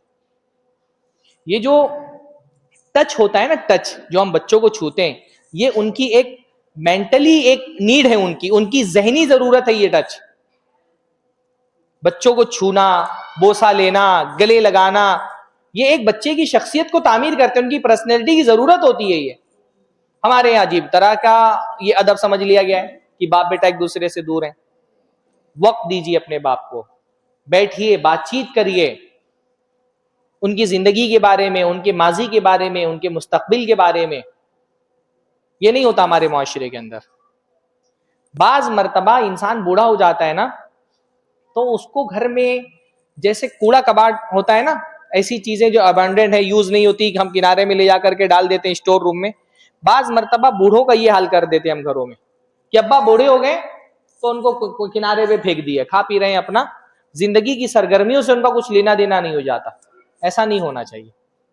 بعض مرتبہ ایک بزرگ آدمی گھر کے اندر اپنے آپ کو بہت ابنڈنٹ فیل کرتا ہے کہ بھئی میرا تو اب کوئی کام ہی نہیں رہ گیا, سارے معاملات بچوں نے اپنے ہاتھ میں لے لیے, میری گھر کے اندر کوئی حیثیت ہی نہیں رہ گئی. ایسا کبھی نہیں ہونا چاہیے. ہمیشہ باپ کو یہ احساس دلائیے کہ گھر کے بڑے آپ ہیں, گھر آپ ہی چلا رہے ہیں. جو آپ کا ایک سپریم لیڈر والا ایک جو عہدہ تھا وہ ہے آپ کے پاس ابھی بھی موجود. ٹھیک ہے آپ پیسہ کمانے لگے, بہت سارے لڑکے پیسہ کمانے لگتے ہیں تو سوچتے ہیں کہ اب ابا کو میں کنٹرول کروں گا. ایسا نہیں ہونا چاہیے. باپ کو کبھی احساس نہیں ہونا چاہیے کہ اب جو میرا پرائمری درجہ تھا گھر میں وہ ختم ہو گیا, اب میں سیکنڈری درجے پہ آ گیا ہوں. باپ کو ہمیشہ اونچا مقام گھر میں دے کر کے رکھو, اس کو احساس دلاؤ. بھائی تم پی ایم ہو, باپ کو پریزیڈنٹ بنا کر کے رکھو. جیسے ہمارے ملک میں ہوتا ہے نا, اختیارات تو سارے پی ایم کے ہاتھ میں ہوتے ہیں, لیکن پریزیڈنٹ کا اپنا ایک مقام ہوتا ہے, اس کی اپنی ایک عزت ہوتی ہے, اس کا اپنا ایک عہدہ اور روب ہوتا ہے. وہ عہدہ اور روب ختم نہیں ہونا چاہیے. باپ کو کبھی احساس نہیں ہونا چاہیے کہ میرے بچے کیونکہ اب کمانے لگے تو اب میری حیثیت گھر میں ثانوی درجے کی ہو گئی ہے. اللہ کے نبی ایسی اولاد سے پناہ مانگتے تھے. اللہ کے نبی کی دعاؤں میں سے ایک دعا شیخ البانی نے صحیح کہا اس کو, اللہم انی اعوذ بک من ولد یکون علی ربا, اللہ میں ایسی اولاد سے تیری پناہ چاہتا ہوں جو میرا مالک بن بیٹھے. تو مالک مت بنیے اپنے ابا کا, ٹائم دیجیے ان کو. خاص طور پہ ہمارے معاشرے کے اندر باپ, دیکھیے ماں کا مسئلہ کیسا ہوتا ہے, جب ماں باپ میں سے کسی ایک کا انتقال ہو جاتا ہے نا, تب ان کو ہماری زیادہ ضرورت ہوتی ہے. ماں باپ جب تک دونوں زندہ ہیں اپنا خوشی اپنا غم ایک دوسرے سے بانٹ لیتے ہیں, لیکن ماں باپ میں سے کسی ایک کا اگر انتقال ہو گیا نا تو وہ بہت تنہا ہو جاتے ہیں. اس وقت ہماری ضرورت ان کو زیادہ ہوتی ہے, اور ماں کے مقابلے میں باپ کو اور زیادہ ضرورت ہوتی ہے. ماں جب تک زندہ ہے, اگر باپ کا انتقال بھی ہو گیا نا تو جو مائیں ہیں وہ بہوؤں سے بھی ملی جلی ہوتی ہیں, پوتے پوتیوں سے, بیٹیوں سے. ان کو اپنا دل ہلکا کرنے کے لیے بہت سارے افراد ان کے ارد گرد ہوتے ہیں. باپ بیچارہ بہت تنہا ہو جاتا ہے. ہاں, وہ اس لیے قرآن مجید میں جہاں ماں باپ کے ساتھ احسان کرنے کا حکم دیا گیا ہے تو اللہ تعالیٰ نے اس میں کیا فرمایا, وہ جو سورہ بنی اسرائیل کی آیت ہے کہ اگر دونوں میں سے احداہما او کلاہما, ان دونوں میں سے کوئی ایک یا دونوں اگر بڑھاپے کو پہنچ گئے, اما یبلغن عندک الکبر احدہما او کلاہما, اگر ان میں سے کوئی ایک یا دونوں بڑھاپے کو پہنچ گئے. دونوں کے پہلے ایک کہا گیا ہے کہ اگر ایک پہنچا ہے تب زیادہ اس کو ضرورت ہوتی ہے ہماری, خاص طور پہ باپ کو. اگر ماں نہیں رہ گئی ہے تو باپ کو ہماری اور شدید ضرورت ہوتی ہے. وہ کس سے کم اپنا بیان کرے گا, کس سے اپنی خوشی بیان کرے گا, کس سے اپنی ضرورت بیان کرے گا. ہمارے معاشرے میں تو یہ بھی نہیں ہوتا ہے نا کہ نکاح کرا دیا جائے 55-60 سال کی عمر میں, 50, بلکہ عام طور پہ ہو گئی 50 سال کی عمر کے بعد اگر بیوی کا انتقال ہوا تو ہمارے معاشرے میں نارملی اس شادی کرنے کو عیب سمجھا جاتا ہے. آپ کیا ہوتی کہ نہیں ہوتی ہے؟ ہاں, یہاں پہ بھی برا مانا جاتا ہے. یہ اس کو برا ماننا بہت برا ہے. ہاں, اس کو برا ماننا بہت برا ہے بھائی. انسان کسی بھی عمر میں ہو زندگی کے، بیوی کے انتقال کے بعد شریعت یہ چاہتی ہے کہ وہ بغیر بیوی کے نہ رہے، شادی کرے. وہ اللہ تعالیٰ نے فرمایا وَأَنكِحُوا الْأَيَامَ مِنكُمْ وَالصَّالِحِينَ مِنْ عِبَادِكُمْ وَإِمَائِكُمْ، کہ تم میں سے جو اییم ہیں ان کی شادی کراؤ، بے نکاح لوگوں کی شادی کراؤ. اور ایامہ کی تفسیر میں علماء نے لکھا ہے کہ یہاں عورتیں اور مرد دونوں مراد ہیں. عورت بھی بیوہ ہو جائے اس کا بھی نکاح کراؤ، اور مرد کی بیوی کا انتقال ہو جائے تو اس کا بھی نکاح کراؤ. اب دیکھیں کیا ہوتا ہے نا، بڑھاپے میں مرد اکیلا ہے، عورتیں تو بہت کچھ ان سے بات چیت کرنے والی ہوتی ہیں، مرد بہت تنہا ہو جاتا ہے. اور صرف اس کی مینٹلی ضرورت نہیں ہوتی بیوی، اس کی فزیکل ضرورت بھی ہوتی ہے، سیکشول نیڈز بھی ہوتی ہیں. اور سیکشول نیڈز کم بھی ہو جائیں تو بھائی جو بیویاں خدمت کرتی ہیں وہ ضرورت ہوتی ہے نا. ہم جیسے نوجوان ماشاءاللہ ایک دن کے لیے بیوی اگر میکے چلے جائے تو یتیموں والی فیلنگ آنے لگتی. ہوتا ہے کہ نہیں ہوتا ہے؟ ہم جوانی میں سب کچھ کر سکتے ہیں اپنے ہاتھ سے، لیکن ایک دن اگر بیوی گھر میں نہ ہو تو ایسا لگتا ہے ہم یتیم ہو گئے. موزہ کہاں رکھا ہے، جوتا کہاں رکھا ہے، فون کر کے بار بار پوچھنے لگتا ہے. ایک کپ چائے بنانا بھاری پڑتا ہے. اس بوڑھے آدمی کا سوچے نا، وہ زندگی بھر اپنی بیوی پہ ڈیپینڈ رہا ہے. 50 سال 55 سال 60 سال 65 سال کی عمر میں اس کی بیوی کی موت ہو گئی. وہ کتنا اپنے آپ کو بے سہارا اور مجبور محسوس کرتا ہے. اس کو تو اور زیادہ خدمت کی ضرورت تھی، اور عین جب اس کو خدمت کی ضرورت تھی اللہ تعالیٰ نے بیوی کو اپنے پاس بلا لیا. اور اب وہ بیچارہ شادی کرنا چاہے تو بیٹوں کے ماتھے پہ بل پڑ جاتے ہیں کہ ابھی کوئی آ گئی تو ہمارا کوئی باپ سے محبت کی وجہ سے نہیں، ماں کی محبت کی وجہ سے نہیں. پرابلم یہ ہوتا ہے کہ بچوں کو لگتا ہے کہ ابا شادی کر لیں گے تو وراثت میں اس کا بھی حصہ بن جائے گا. سب سے بڑا پرابلم یہ ہوتا ہے لوگوں کو. شریعت یہ نہیں، شریعت کہتی شادی کرو، کسی بھی عمر میں شادی کرو اگر بیوی کا انتقال. بعض صحابہ، غالباً عبداللہ ابن مسعود کا قول ہے، وہ کہتے تھے اگر مجھے، ابن عباس کا، وہ کہتے تھے اگر مجھے پتا ہو کل میری موت ہونے والی ہے اور آج میری نکاح میں کوئی عورت نہ ہو، میں ایک دن کے لیے بھی بغیر بیوی کے نہیں رہوں گا، شادی کر لوں گا میں. اس کو بہت برا مانا جاتا تھا اسلامی معاشرے میں کہ کوئی آدمی بغیر بیوی کے رہے، چاہے کسی بھی عمر میں کیوں نہ ہو. وہ ایک بڑا عربی میں ایک لفظ آتا ہے اعزب. ہاں، بعد ایک صحابی کے بارے میں مصنف ابن ابی شیبہ کی روایت ہے، ایک صحابی، تحقیق نہیں ہے مجھے صحیح حدیث کی، نابینا ہو چکے تھے. تو انہوں نے بیوی کی جب موت ہو گئی تو انہوں نے کہا زوجونی، میرا نکاح کراؤ، میرا نکاح کراؤ. میں ناپسند کرتا ہوں ان الق اللہ اعزبا، کہ میں اللہ سے اعزب حالت میں ملوں. اعزب کا اگر ٹھیٹ اردو میں ترجمہ کریں گے تو کیا ترجمہ ہوگا؟ رنڈوا. یہ اسٹیٹس ہی اچھا نہیں ہے نا. تو کہتے ہیں میں اس حالت میں اللہ سے نہیں ملنا چاہتا ہوں کہ میرے نکاح میں کوئی عورت ہی نہیں تھی. ہمارے یہاں اس کو بلا وجہ لوگوں نے عیب بنایا ہوا ہے. صلہ رحمی کا ایک تقاضا یہ بھی ہے کہ اگر ابا کا زیادہ عمر میں والدہ کی وفات ہو گئی، ابا کی شادی کرا دو. اس کو عیب مت سمجھو. یہ عیب ہونے کا خیال یہ کافروں کے معاشرے سے ہمارے معاشرے میں ہے. ہمارے دین میں اس کا کوئی تصور نہیں. بلکہ بھائی میں تو یہ بولتا ہوں بیک اپ تیار کر کے رکھنا چاہیے. ہاں، بڑھاپے میں بیوی کا انتقال ہو جائے تو انسان کے پاس ایک بیک اپ اور ہونا چاہیے. 2-3 رہیں گی کہ تو ایک چلا بھی جائے تو کوئی مسئلہ نہیں. ہاں، تو یہ وقت دیجئے اپنے ماں باپ کو، اپنے بچوں کو وقت دیجئے. وقت کے ساتھ مال خرچ کری رشتہ داروں پہ. صلہ رحمی کے تقاضوں میں سے تقاضا یہ ہے کہ جتنا اللہ نے آپ کو وسعت دی ہے اپنی وسعت کے حساب سے مال خرچ کیجیے. اگر آپ زکوٰۃ نکالتے ہیں سب سے پہلے اپنے رشتہ داروں میں دیکھیں کوئی مستحق ہے کہ نہیں ہے، پہلے اس کو زکوٰۃ دیجیے. بھئی آپ کے رشتہ داروں میں اگر کوئی مستحق ہے تو آپ کی بڑی ذمہ داری ہے، کیونکہ آپ کو ہی پتا چل سکتا ہے کہ اس کے حالات کیا ہیں گھر کے. اگر رشتہ دار نہیں سمجھے گا گھر کے کیا حالات ہیں تو باہر والوں کو کیسے پتا چلے گا؟ خاص طور پہ خواتین ہے نا. بھائی دیکھو کیا ہوتا ہے نا، گھر کے معاملات اگر کسی کے خراب ہیں، گھر میں کچھ پریشانی چل رہی ہے، مردوں کے لیے بہت مشکل ہوتا ہے گھر کے حالات معلوم کرنا، عورتوں کے لیے آسان ہوتا ہے. مرد عام طور پہ اپنا غم دوسرے مردوں سے بیان نہیں کرتے. میں گھر میں میرے فاقہ کشی چل رہی ہے، میرا بھائی آئے گا، میں قرضہ لے کر کے اس کو بکرے کا گوشت کھلاؤں گا، میں اس پہ اپنی حالت ظاہر نہیں کروں گا. پر عورتیں کیا ہوتی ہیں، اپنے مسائل ایک دوسرے سے شیئر کر لے جاتی ہیں. اس لیے جو بیویاں میرا خطاب سن رہی ہیں نا، ان سے گزارش ہے اپنے شوہر کو بتاؤ کہ تمہارے رشتہ دار میں فلاں گھر میں پریشانی چل رہی ہے، اس نے اپنے گھر کا بھاڑا نہیں بھرا ہے، اس کے یہاں راشن نہیں بھرا گیا ہے، اس کے بچے کی اسکول کی فیس نہیں بھری گئی ہے. اپنے شوہر کو رہنمائی کرو کہ تمہارے رشتہ داروں میں کون لوگ ہیں جن پر مال خرچ کرنا چاہیے. یہ بڑی نیکی کا کام ہے. تو اگر زکوٰۃ نکالتے ہیں تو زکوٰۃ دیجیے, زکوٰۃ نہیں نکالتے ہیں نفلی صدقہ ہدیہ وغیرہ دیجیے. ہاں اگر غریب نہیں ہے کوئی رشتہ دار تو اس پر جو بھی آپ نفلی مال دیتے ہیں وہ سب صدقہ ہوتا ہے, ہدیہ وغیرہ. ہمارے معاشرے میں ہدیہ دینے کا رواج ختم ہو گیا ہے نا. اوکیجنلی ہدیہ دیتے ہیں لوگ کہ شادی ہے تو کسی کو تحفہ دے دو, عقیقہ ہے تو تحفہ دے دو, بغیر کسی مناسبت کے ہدیہ نہیں دیتے لوگ. بغیر مناسبت کے ہدیہ دیجیے. اللہ کے نبی نے فرمایا تہادو تہابو, ہدیہ دیا کرو ایک دوسرے کو, اس سے محبت میں اضافہ ہوتا ہے.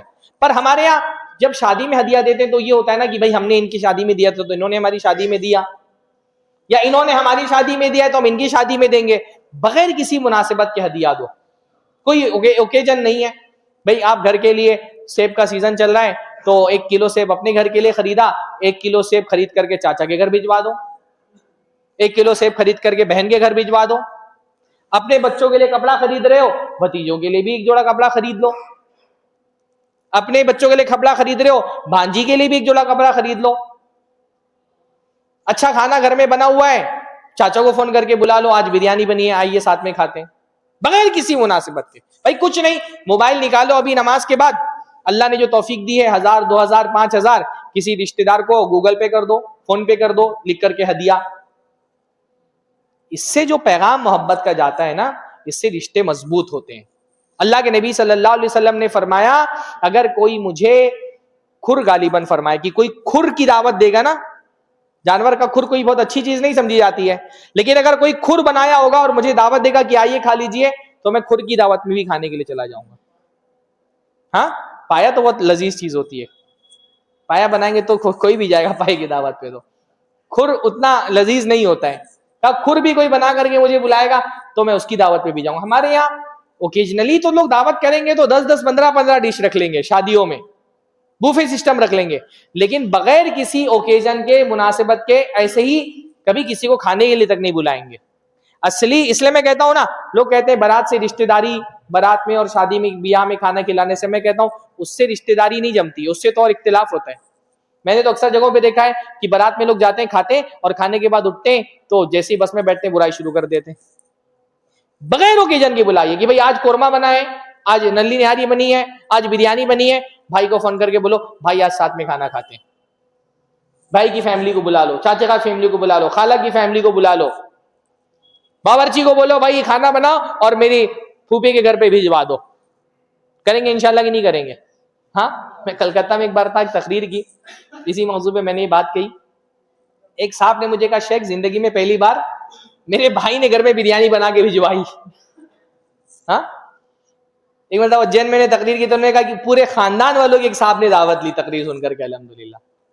تو یہ دعوت لینا, لوگوں کو کھلانا, اللہ کے نبی نے فرمایا نا اطعموا الطعام, کھانا کھلاؤ. اس میں صرف غریبوں کو کھانا کھلانے کا حکم نہیں ہے, ایسے ہی کسی کو بھی کھانا کھلاؤ, خاص طور پہ رشتہ داروں کو کھانا کھلاؤ, بہت اچھی بات ہے یہ, مال خرچ کرو ان پہ. اچھا کچھ چیزیں آخری بات میں کرتا ہوں, کچھ چیزیں ایسی ہیں جو رشتہ خراب کرنے والی ہیں. صلہ رحمی کا یہ بھی تقاضا ہے کہ رشتہ خراب کرنے والی چیزوں سے بچا جائے. اور رشتہ خراب کرنے والی سب سے خطرناک چیز ہے حسد. حسد سے سب سے زیادہ رشتوں میں زہر گھولنے والی چیز کیا ہے؟ حسد. اور حسد کی یہ خاصیت ہے کہ حسد ہمیشہ قریبی لوگوں سے ہوتا ہے. جو جتنا قریبی ہوتا ہے اتنا ہی اس سے حسد ہوتا ہے.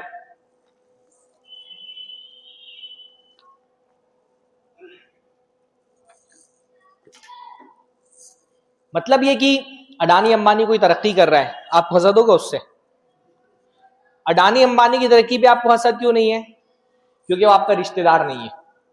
لیکن آپ کا چچا زاد بھائی آپ کے بغل میں آپ سے بڑا گھر بنا لیا, آپ کو دیکھ کے برداشت نہیں ہوتا ہے کہ میرا اس کا گھر میرے گھر سے بڑا کیسے ہو گیا, اس کی گاڑی میری گاڑی سے قیمتی کیوں ہے, اس کا کاروبار میرے کاروبار سے بڑا کیسے ہو گیا. حتیٰ کہ آج کے دور میں لوگ یہ تک برداشت نہیں کرتے کہ میرے فلاں رشتہ دار کی بیٹی کو اچھا شوہر کیسے مل گیا, اس کو اچھا داماد کیوں مل گیا, یہ بھی برداشت نہیں کرتے. حسد اتنا لوگوں کے مزاج میں بھرا ہوا ہے کہ اگر آپ سو رہے ہیں اور اچھا خواب دیکھ رہے ہیں اور جو جاگ رہا ہے اس کو پتا چل گیا کہ آپ اچھا خواب دیکھ رہے ہیں, آپ کو جگا دے گا نیند سے.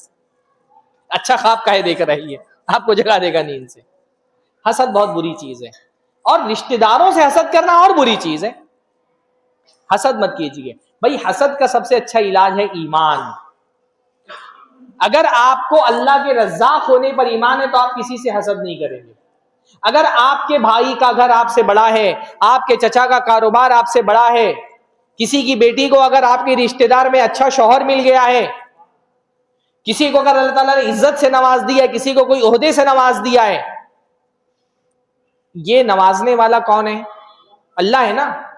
مجھ سے بڑا گھر اگر ہے, میرے بھائی کو اللہ تعالیٰ نے مجھ سے بڑا گھر دے دیا ہے, میرے چچا کو, میرے پھوپھا کو, میرے خالہ کو اگر مجھ سے زیادہ جائیداد مل گئی ہے, اگر ان کے گھر میں میرے گھر سے زیادہ خوشحالی ہے, تو یہ خوشحالی دینے والا کون ہے؟ اللہ ہے. میں کون ہوتا ہوں اللہ تعالیٰ کی تقسیم پر اعتراض کرنے والا؟ اللہ کی مرضی, اللہ نے اس کو زیادہ دیا, شاید وہ زیادہ کا مستحق ہے اللہ تعالیٰ کی نظر میں, اور اللہ نے مجھے کم دیا, شاید اس میں ہی میری بہتری ہے کہ میرا کم رہے. مجھے کیا حق پہنچتا ہے کہ میں اللہ کی تقسیم پر اعتراض کروں؟ حسد کرنے والا اللہ کی تقسیم پر اعتراض کرتا ہے کہ فلانے کو اللہ نے مجھ سے زیادہ کیوں دے دیا, اور جس کو اللہ کی تقسیم سے جو خوش رہے گا وہ کسی سے حسد نہیں کرے گا. ایمان رکھیے اللہ تعالیٰ کے راضی ہونے پر, پہلی چیز. دوسری چیز رشتوں کو خراب کرنے والی ہے تکبر. تکبر بہت بری چیز ہے, اور رشتہ داروں کے ساتھ تکبر کرنا بہت ہی بری چیز ہے. ہاں بھائی دیکھو, تکبر ایک تو یہ ہوتا ہے کہ آپ باہر والوں کے سامنے بڑا بن رہے ہیں, ٹھیک ہے, یہ بھی برا ہے, لیکن اپنے گھر والوں میں بڑا بننا یہ تو بہت بری بات ہے. ہمارا معاملہ کیا ہوتا ہے کہ اگر ہم گھر کے باہر کامیاب ہیں, بڑے ہیں, تو ہم کو لگتا ہے گھر کے اندر بھی ہم کو بڑا سمجھا جائے.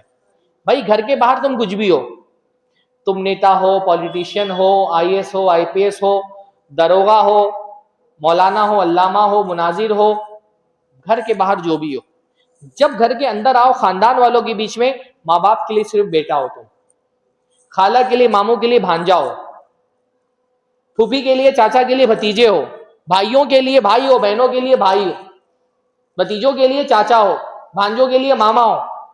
اپنے گھر والوں میں اپنے باہر والی حیثیت کا روب نہیں جتانا چاہیے, یہ بہت ہی بری بات ہے. متکبر آدمی اپنے آپ کو بعض مرتبہ اپنے تکبر کا ایسا حصار اپنے گرد میں گھیر لیتا ہے نا کہ کسی کو اپنے قریب ہی نہیں آنے دیتا. اسی لیے جب اس کو وقت ہوتا ہے اس کے پاس اور رشتہ دار اس کے قریب آنا چاہتے ہیں تو کسی کو قریب نہیں آنے دیتا, اور جب بڑھاپے میں اس کو ضرورت ہوتی ہے کہ کوئی اس کے قریب آئے تب اس کے قریب آنے والے بچتے نہیں ہیں. تو تکبر بہت بری چیز ہے. تیسری چیز رشتوں میں زہر گھولنے والی ہے زبان. بہت سارے لوگ اپنی زبان سے اپنے رشتوں کو کاٹ کر کے رکھ دیتے ہیں.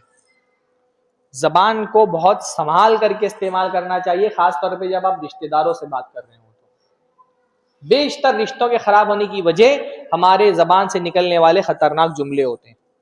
اس لیے جب بھی رشتہ داروں سے بات کریں بہت سنبھال کر کے بات کریں. ہمارے معاشرے میں خاص قسم کے لوگ پائے جاتے ہیں نا جو بد زبان ہوتے ہیں, ان کو بات کرنے کا سلیقہ نہیں ہوتا, تمیز نہیں ہوتی ہے, اور جب اپنی باتوں سے لوگوں کے دل کو زخمی کر دیتے ہیں تو پھر بولتے ہیں میں بہت صاف بات کرتا ہوں اس لیے لوگ مجھ سے ناراض ہو جاتے ہیں. حالانکہ وہ صاف گو نہیں, وہ بدگو ہوتے ہیں. وہ اپنی بدگوئی کو صاف گوئی کا نام دیتے ہیں, وہ صاف گو نہیں ہوتے. بولتے ہیں میں بہت اسٹریٹ فارورڈ ہوں نا اس لیے لوگوں کو برا لگ جاتا ہے. ارے بھائی تو آپ کیوں اسٹریٹ فارورڈ ہیں؟ ہاں آپ کو نہیں ہونا چاہیے. اگر آپ کے اسٹریٹ فارورڈ ہونے سے لوگوں کو برا لگ جاتا ہے تو اسٹریٹ فارورڈ کیوں ہے؟ آپ کو ڈپلومیٹک انداز میں بات کرنی چاہیے. سچ بولنا ضروری ہے, لیکن سچ بولنے کے دو طریقے ہوتے ہیں. سچ بولنے کا ایک طریقہ وہ ہوتا ہے جو صحیح ہوتا ہے, اور ایک طریقہ غلط ہوتا ہے. آپ حق بولیے لیکن حق صحیح طریقے سے بولیے, حق اچھے انداز میں بولنا ہے. ہم کیا کرتے ہیں, حق بات برے طریقے سے بولتے ہیں, پھر بولتے ہیں میں نے حق بول دیا تو حق بات کڑوی ہوتی ہے. حق بات نہیں کڑوی ہوتی ہے, آپ کی زبان کڑوی ہے, آپ کو حق بولنا نہیں آتا ہے. حق بات نہیں کڑوی ہوتی ہے, بولنے والی کی زبان کڑوی ہے, اس کو طریقہ نہیں کہ حق بات کیسے بولا جاتا ہے. فرعون نے حضرت موسیٰ علیہ السلام کو اپنے دربار میں حاضر کیا تو اس نے پلان بنایا کہ میں موسیٰ سے ایسا سوال کروں گا جس کا جواب موسیٰ دیں گے تو میں اپنے درباریوں کو بہکاؤں گا. تو اس نے سوال کیا فما بال القرون الاولی, کہ جو پچھلی قومیں ہمارے باپ دادا گزر چکے ہیں ان کا کیا ہوا؟ فرعون کو لگا ابھی حضرت موسیٰ سیدھا بول دیں گے سب جہنم میں گئے, اسٹریٹ فارورڈ, تو میں اپنے درباریوں کو بولوں گا دیکھو تمہارے باپ دادوں کو جہنمی بول رہا ہے. ایموشنلی بلیک میل کروں گا اپنے درباریوں کو. تو فرعون نے سوال کیا فما بال القرون الاولی، کہ تم کہتے ہو کہ شرک کرنے والے جہنم میں جائیں گے، تو جو ہمارے باپ دادا تھے شرک کرتے تھے ان کا کیا ہوا؟ اب فرعون یہ ایکسپیکٹیشن تھا اس کا کہ ابھی تو بول دیں گے حضرت موسیٰ کی سب جہنم میں گئے، پر حضرت موسیٰ نے کیا کہا؟ حضرت موسیٰ نے اسٹریٹ فارورڈ جواب نہیں دیا. حضرت موسیٰ نے کہا علمها عند ربی فی کتاب لا یضل ربی ولا ینسا، کہ ان مر جانے والوں کا علم میرے رب کے پاس کتاب میں ہے. جو مر گئے وہ کیا کر رہے تھے اللہ تعالیٰ ان کے بارے میں جانتا ہے. لا یضل ربی ولا ینسا، میرا رب نہ بھولتا ہے نہ غلطی کرتا ہے. غلط بات بولی انہوں نے، حق بات ہی بولی نا، پر حق بات ایسے طریقے سے بولی کہ جو فرعون فتنہ کرنا چاہ رہا تھا اس فتنے کا موقع اس کو نہیں ملا. کبھی کبھی سچ بات بولنے کا ایک طریقہ صحیح ہوتا ہے، غلط ہوتا ہے. ہم سچ بات غلط طریقے سے بولتے ہیں، پھر بولتے ہیں حق بات کڑوی لگتی ہے. حق بات نہیں کڑوی لگتی، ہمارا طریقہ غلط ہوتا ہے. تو زبان سنبھال کر کے استعمال کریں. آخری بات یہ کہ رشتوں کو خراب کرنے میں ایک بہت بڑا رول ہوتا ہے ایسے لوگوں کا جن کو رشتہ داروں کو لڑانے میں بہت مزہ آتا ہے. جیسے پرانے زمانے میں ہمارے علاقوں میں مرغوں کی لڑائیاں ہوتی تھی نا، ابھی بھی ہوتی کہ نہیں ہوتی؟ ہاں، مرغے پالے جاتے تھے لڑانے کے لیے. کچھ لوگوں کا شوق ہوتا تھا مرغوں کو لڑانا، ایسے کچھ لوگوں کا شوق ہوتا ہے رشتہ داروں کو لڑانا، ان کو بہت مزہ آتا ہے. وہ کیا کرتے ہیں، یہاں کی آدھی بات اٹھائی وہاں پہنچا دی، وہاں کی آدھی بات اٹھائی یہاں پہنچا دی، دونوں کو آپس میں لڑا دیا، اور جب دونوں رشتہ دار لڑ رہے ہیں تو اپنا سائڈ میں بیٹھ کر کے مزے سے دیکھ رہے ہیں. ایسے لوگ بہت خطرناک ہوتے ہیں. اپنے رشتے کو ایسے فتنے پرور لوگوں سے بچانا چاہیے. ایسے فتنہ پرور لوگوں سے اپنی رشتہ داریوں کو بچائیں. ہاں، خاص طور پہ خواتین. ہر محلے میں 2-4 خواتین ہوتی ہیں نا جن کا کام ہوتا ہے گوگل والا. کیا کریں گی؟ وہ سارا ڈیٹا پورے محلے سے کلیکٹ کریں گی اور اس کے بعد اس کے اندر اپنی طرف سے ملائیں گی، پھر اس کو پھیلائیں گی.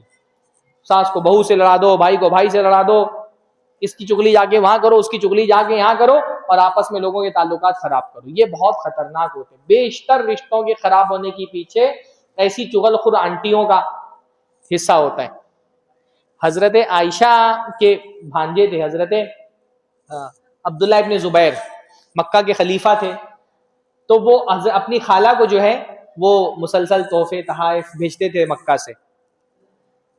تو کسی نے حضرت عبداللہ ابن زبیر مجلس میں بیٹھے تھے، کسی نے بول دیا آپ حضرت عائشہ کو اتنا نوازتے ہیں، وہ کچھ بچاتی ہیں، اپنے اوپر خرچ ہی نہیں کرتی ہیں، وہ تو آپ جو بھی بھیجتے ہیں سب صدقہ کر دیتی ہیں. آپ ان کو بھیجتے ہیں تاکہ وہ اپنے اوپر خرچ کریں، وہ اپنے اوپر خرچ ہی نہیں کرتی ہیں. اللہ کے نبی نے ایسے مزاج بنایا تھا ان کا. تو عبداللہ ابن زبیر پتہ نہیں کس موڈ میں تھے، انہوں نے بول دیا اچھا اگر یہی حال ان کا رہا تو میں پھر ان کا یہاں سے وظیفہ بند کر دوں گا، تحفے تحائف دینا بند کر دوں گا، ان پہ پابندی لگا دوں گا. اسی موڈ میں رہے ہوں گے، بول دیا انہوں نے. یہ بات حضرت عبداللہ ابن زبیر نے کہاں بولی تھی؟ مکہ میں. ایک چغل خور اس نے یہ بات لے جا کر کے مدینہ میں حضرت عائشہ کو بتا دی. آپ بتائیں چغل خوروں کی کیسے شوق ہوتے ہیں ان کے. دیکھیے آپ، مکہ میں کئی بات عبداللہ ابن زبیر کی حضرت عائشہ سے جا کر کے مدینہ میں لگا دی. حضرت عائشہ نے جب یہ سنا، عبداللہ ابن زبیر ان کے گود میں کھیلے تھے، پالا پوسا تھا بچپن میں ان کو. عبداللہ ابن زبیر وہ صحابی ہیں، مدینہ آنے کے بعد سب سے پہلے ان کی پیدائش ہوئی تھی. حضرت عائشہ اتنا غصہ ہو گئی، کہا میں آج کے بعد عبداللہ ابن زبیر سے بات ہی نہیں کروں گی. بات چیت تعلق ختم کر لیا. عبداللہ ابن زبیر کو جب پتا چلا، انہوں نے خط لکھا، معافیاں مانگی، بہت کچھ. حضرت عائشہ نے کہا نہیں. عبداللہ ابن زبیر نے بہت لوگوں سے سفارش کرائی پر حضرت عائشہ نہیں مانی، بہت ناراض تھی وہ. یہاں تک کہ عبداللہ ابن زبیر 7 سال دونوں میں تعلق ختم ہو گیا ایک چغل خور کی وجہ سے صرف. پھر عبداللہ ابن زبیر گئے مدینہ گئے، اب ملنا چاہتے تھے حضرت عائشہ سے، پر حضرت عائشہ اجازت دیں گی تب جائیں گے ملنے کے لیے نا. ہر کوئی حضرت عائشہ کے گھر میں تھوڑی گھس سکتا تھا. تو انہوں نے ایک ہیلا کیا. حضرت عائشہ کے 2 شاگرد تھے جو ان سے حدیثیں سنتے تھے، ان سے کہا بھائی کسی طرح میری خالہ تک مجھ کو پہنچا دو. تو شاگرد ان کو ساتھ میں لے کے گئے، دروازے پہ کھڑے ہوئے، حضرت عائشہ پردے کی پیچھے تھی. تو پوچھا شاگردوں نے اندخل، ہم آ جائیں گھر کے اندر؟ تو حضرت عائشہ نے کہا آ جاؤ. تو پوچھا کل لو نا، سارے لوگ آ جائیں؟ اب حضرت عائشہ کو کیا پتا کہ ساتھ میں عبداللہ ابن زبیر بھی ہیں. تو کہا کلکم، سب لوگ آ جاؤ. تو جب سب آ گئے تو عبداللہ ابن زبیر بھی ان کے ساتھ داخل ہو گئے، اور اس کے بعد گئے اپنی خالہ سے لپٹ گئے، رونے لگے، معافی مانگی. اور یہ جو دونوں ان کے شاگرد تھے انہوں نے بھی حدیثوں کا حوالہ دیا، حضرت عائشہ سے بہت سفارش کی. حضرت عائشہ مان گئی، کہا لیکن میں نے نظر مانی ہے. تو حضرت عبداللہ ابن زبیر نے کہا آپ مان جاؤ، آپ کی طرف سے میں آپ کو غلام دوں گا، آپ آزاد کر دیجیے گا. حضرت عائشہ مان گئی. عبداللہ ابن زبیر نے ان کو 2 غلام بھیجے ایک کی جگہ. ایک غلام آزاد کرنا پڑتا ہے نظر توڑنے پر، انہوں نے 2 غلام قسم توڑنے پر، تو انہوں نے 2 غلام آزاد کیے. پھر اس کے بعد 2 بھیجے، پھر 2 آزاد کر دے، پھر 2 بھیجے 2، یہاں تک کہ 11 غلام آزاد کیے ایک قسم کے کفارے میں. یہ سارا سب کچھ مسئلہ کس کی وجہ سے ہوا؟ اس ایک چغل خور کی وجہ سے جس نے مکہ کی بات لے جا کر کے مدینہ میں پہنچا دی تھی. ایسے چغل خور، ایسے فسادی، ایسے فتنہ پرور ہمارے معاشرے میں بہت زیادہ ہیں. وہ آپ کے سامنے آپ کی بات کریں گے، ان کے سامنے ان کی بات کریں گے. نبی صلی اللہ علیہ وسلم نے فرمایا بدترین آدمی کون ہے؟ جس کے 2 چہرے ہوتے ہیں. الذی یاتی ہؤلاء بوجہی و یاتی ہؤلاء بوجہی، ایک چہرہ یہاں لے کر کے آتا ہے، ایک چہرہ یہاں لے کر کے آتا ہے. ایسے لوگوں سے اپنے رشتے کو بچانا بہت ضروری ہے. بہرحال تو یہ رشتہ نبھانے کی فضیلت تھی، رشتہ نبھانے کا معنی بتایا میں نے، رشتہ نبھانے کے تقاضے بتائے، اور کون سی چیزیں رشتوں میں زہر گھولتی ہیں. اللہ تعالی ہم سب کو اپنے رشتہ داروں کے ساتھ تعلقات کو بنا کر کے رکھنے کی توفیق نصیب فرمائے، اپنے دل کو مضبوط کرنے کی توفیق نصیب فرمائے، کیونکہ جب تک دل مضبوط نہیں ہوں گے انسان چھوٹی موٹی باتوں پہ ناراض ہوتا رہے گا. کوئی فرشتہ نہیں ہے، نہ ہم 100% ہیں، نہ ہمارے رشتہ دار 100% ہے. اس لیے ذہن میں یہ بنا کر کے رکھیں کہ رشتہ داروں کی طرف سے کوئی بات آئے گی تو نظر انداز کریں گے.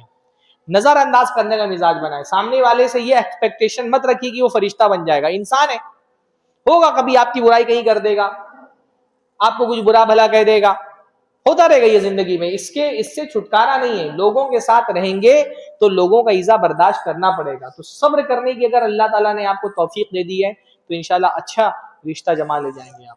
اللہ تعالیٰ ہم کو توفیق نصیب فرمائے. اقول قولی ھذا واستغفر اللہ لی ولکم ولسائر المسلمین واستغفروہ انہ الغفور الرحیم، وآخر دعوانا ان الحمد للہ رب العالمین. السلام علیکم ورحمۃ اللہ وبرکاتہ.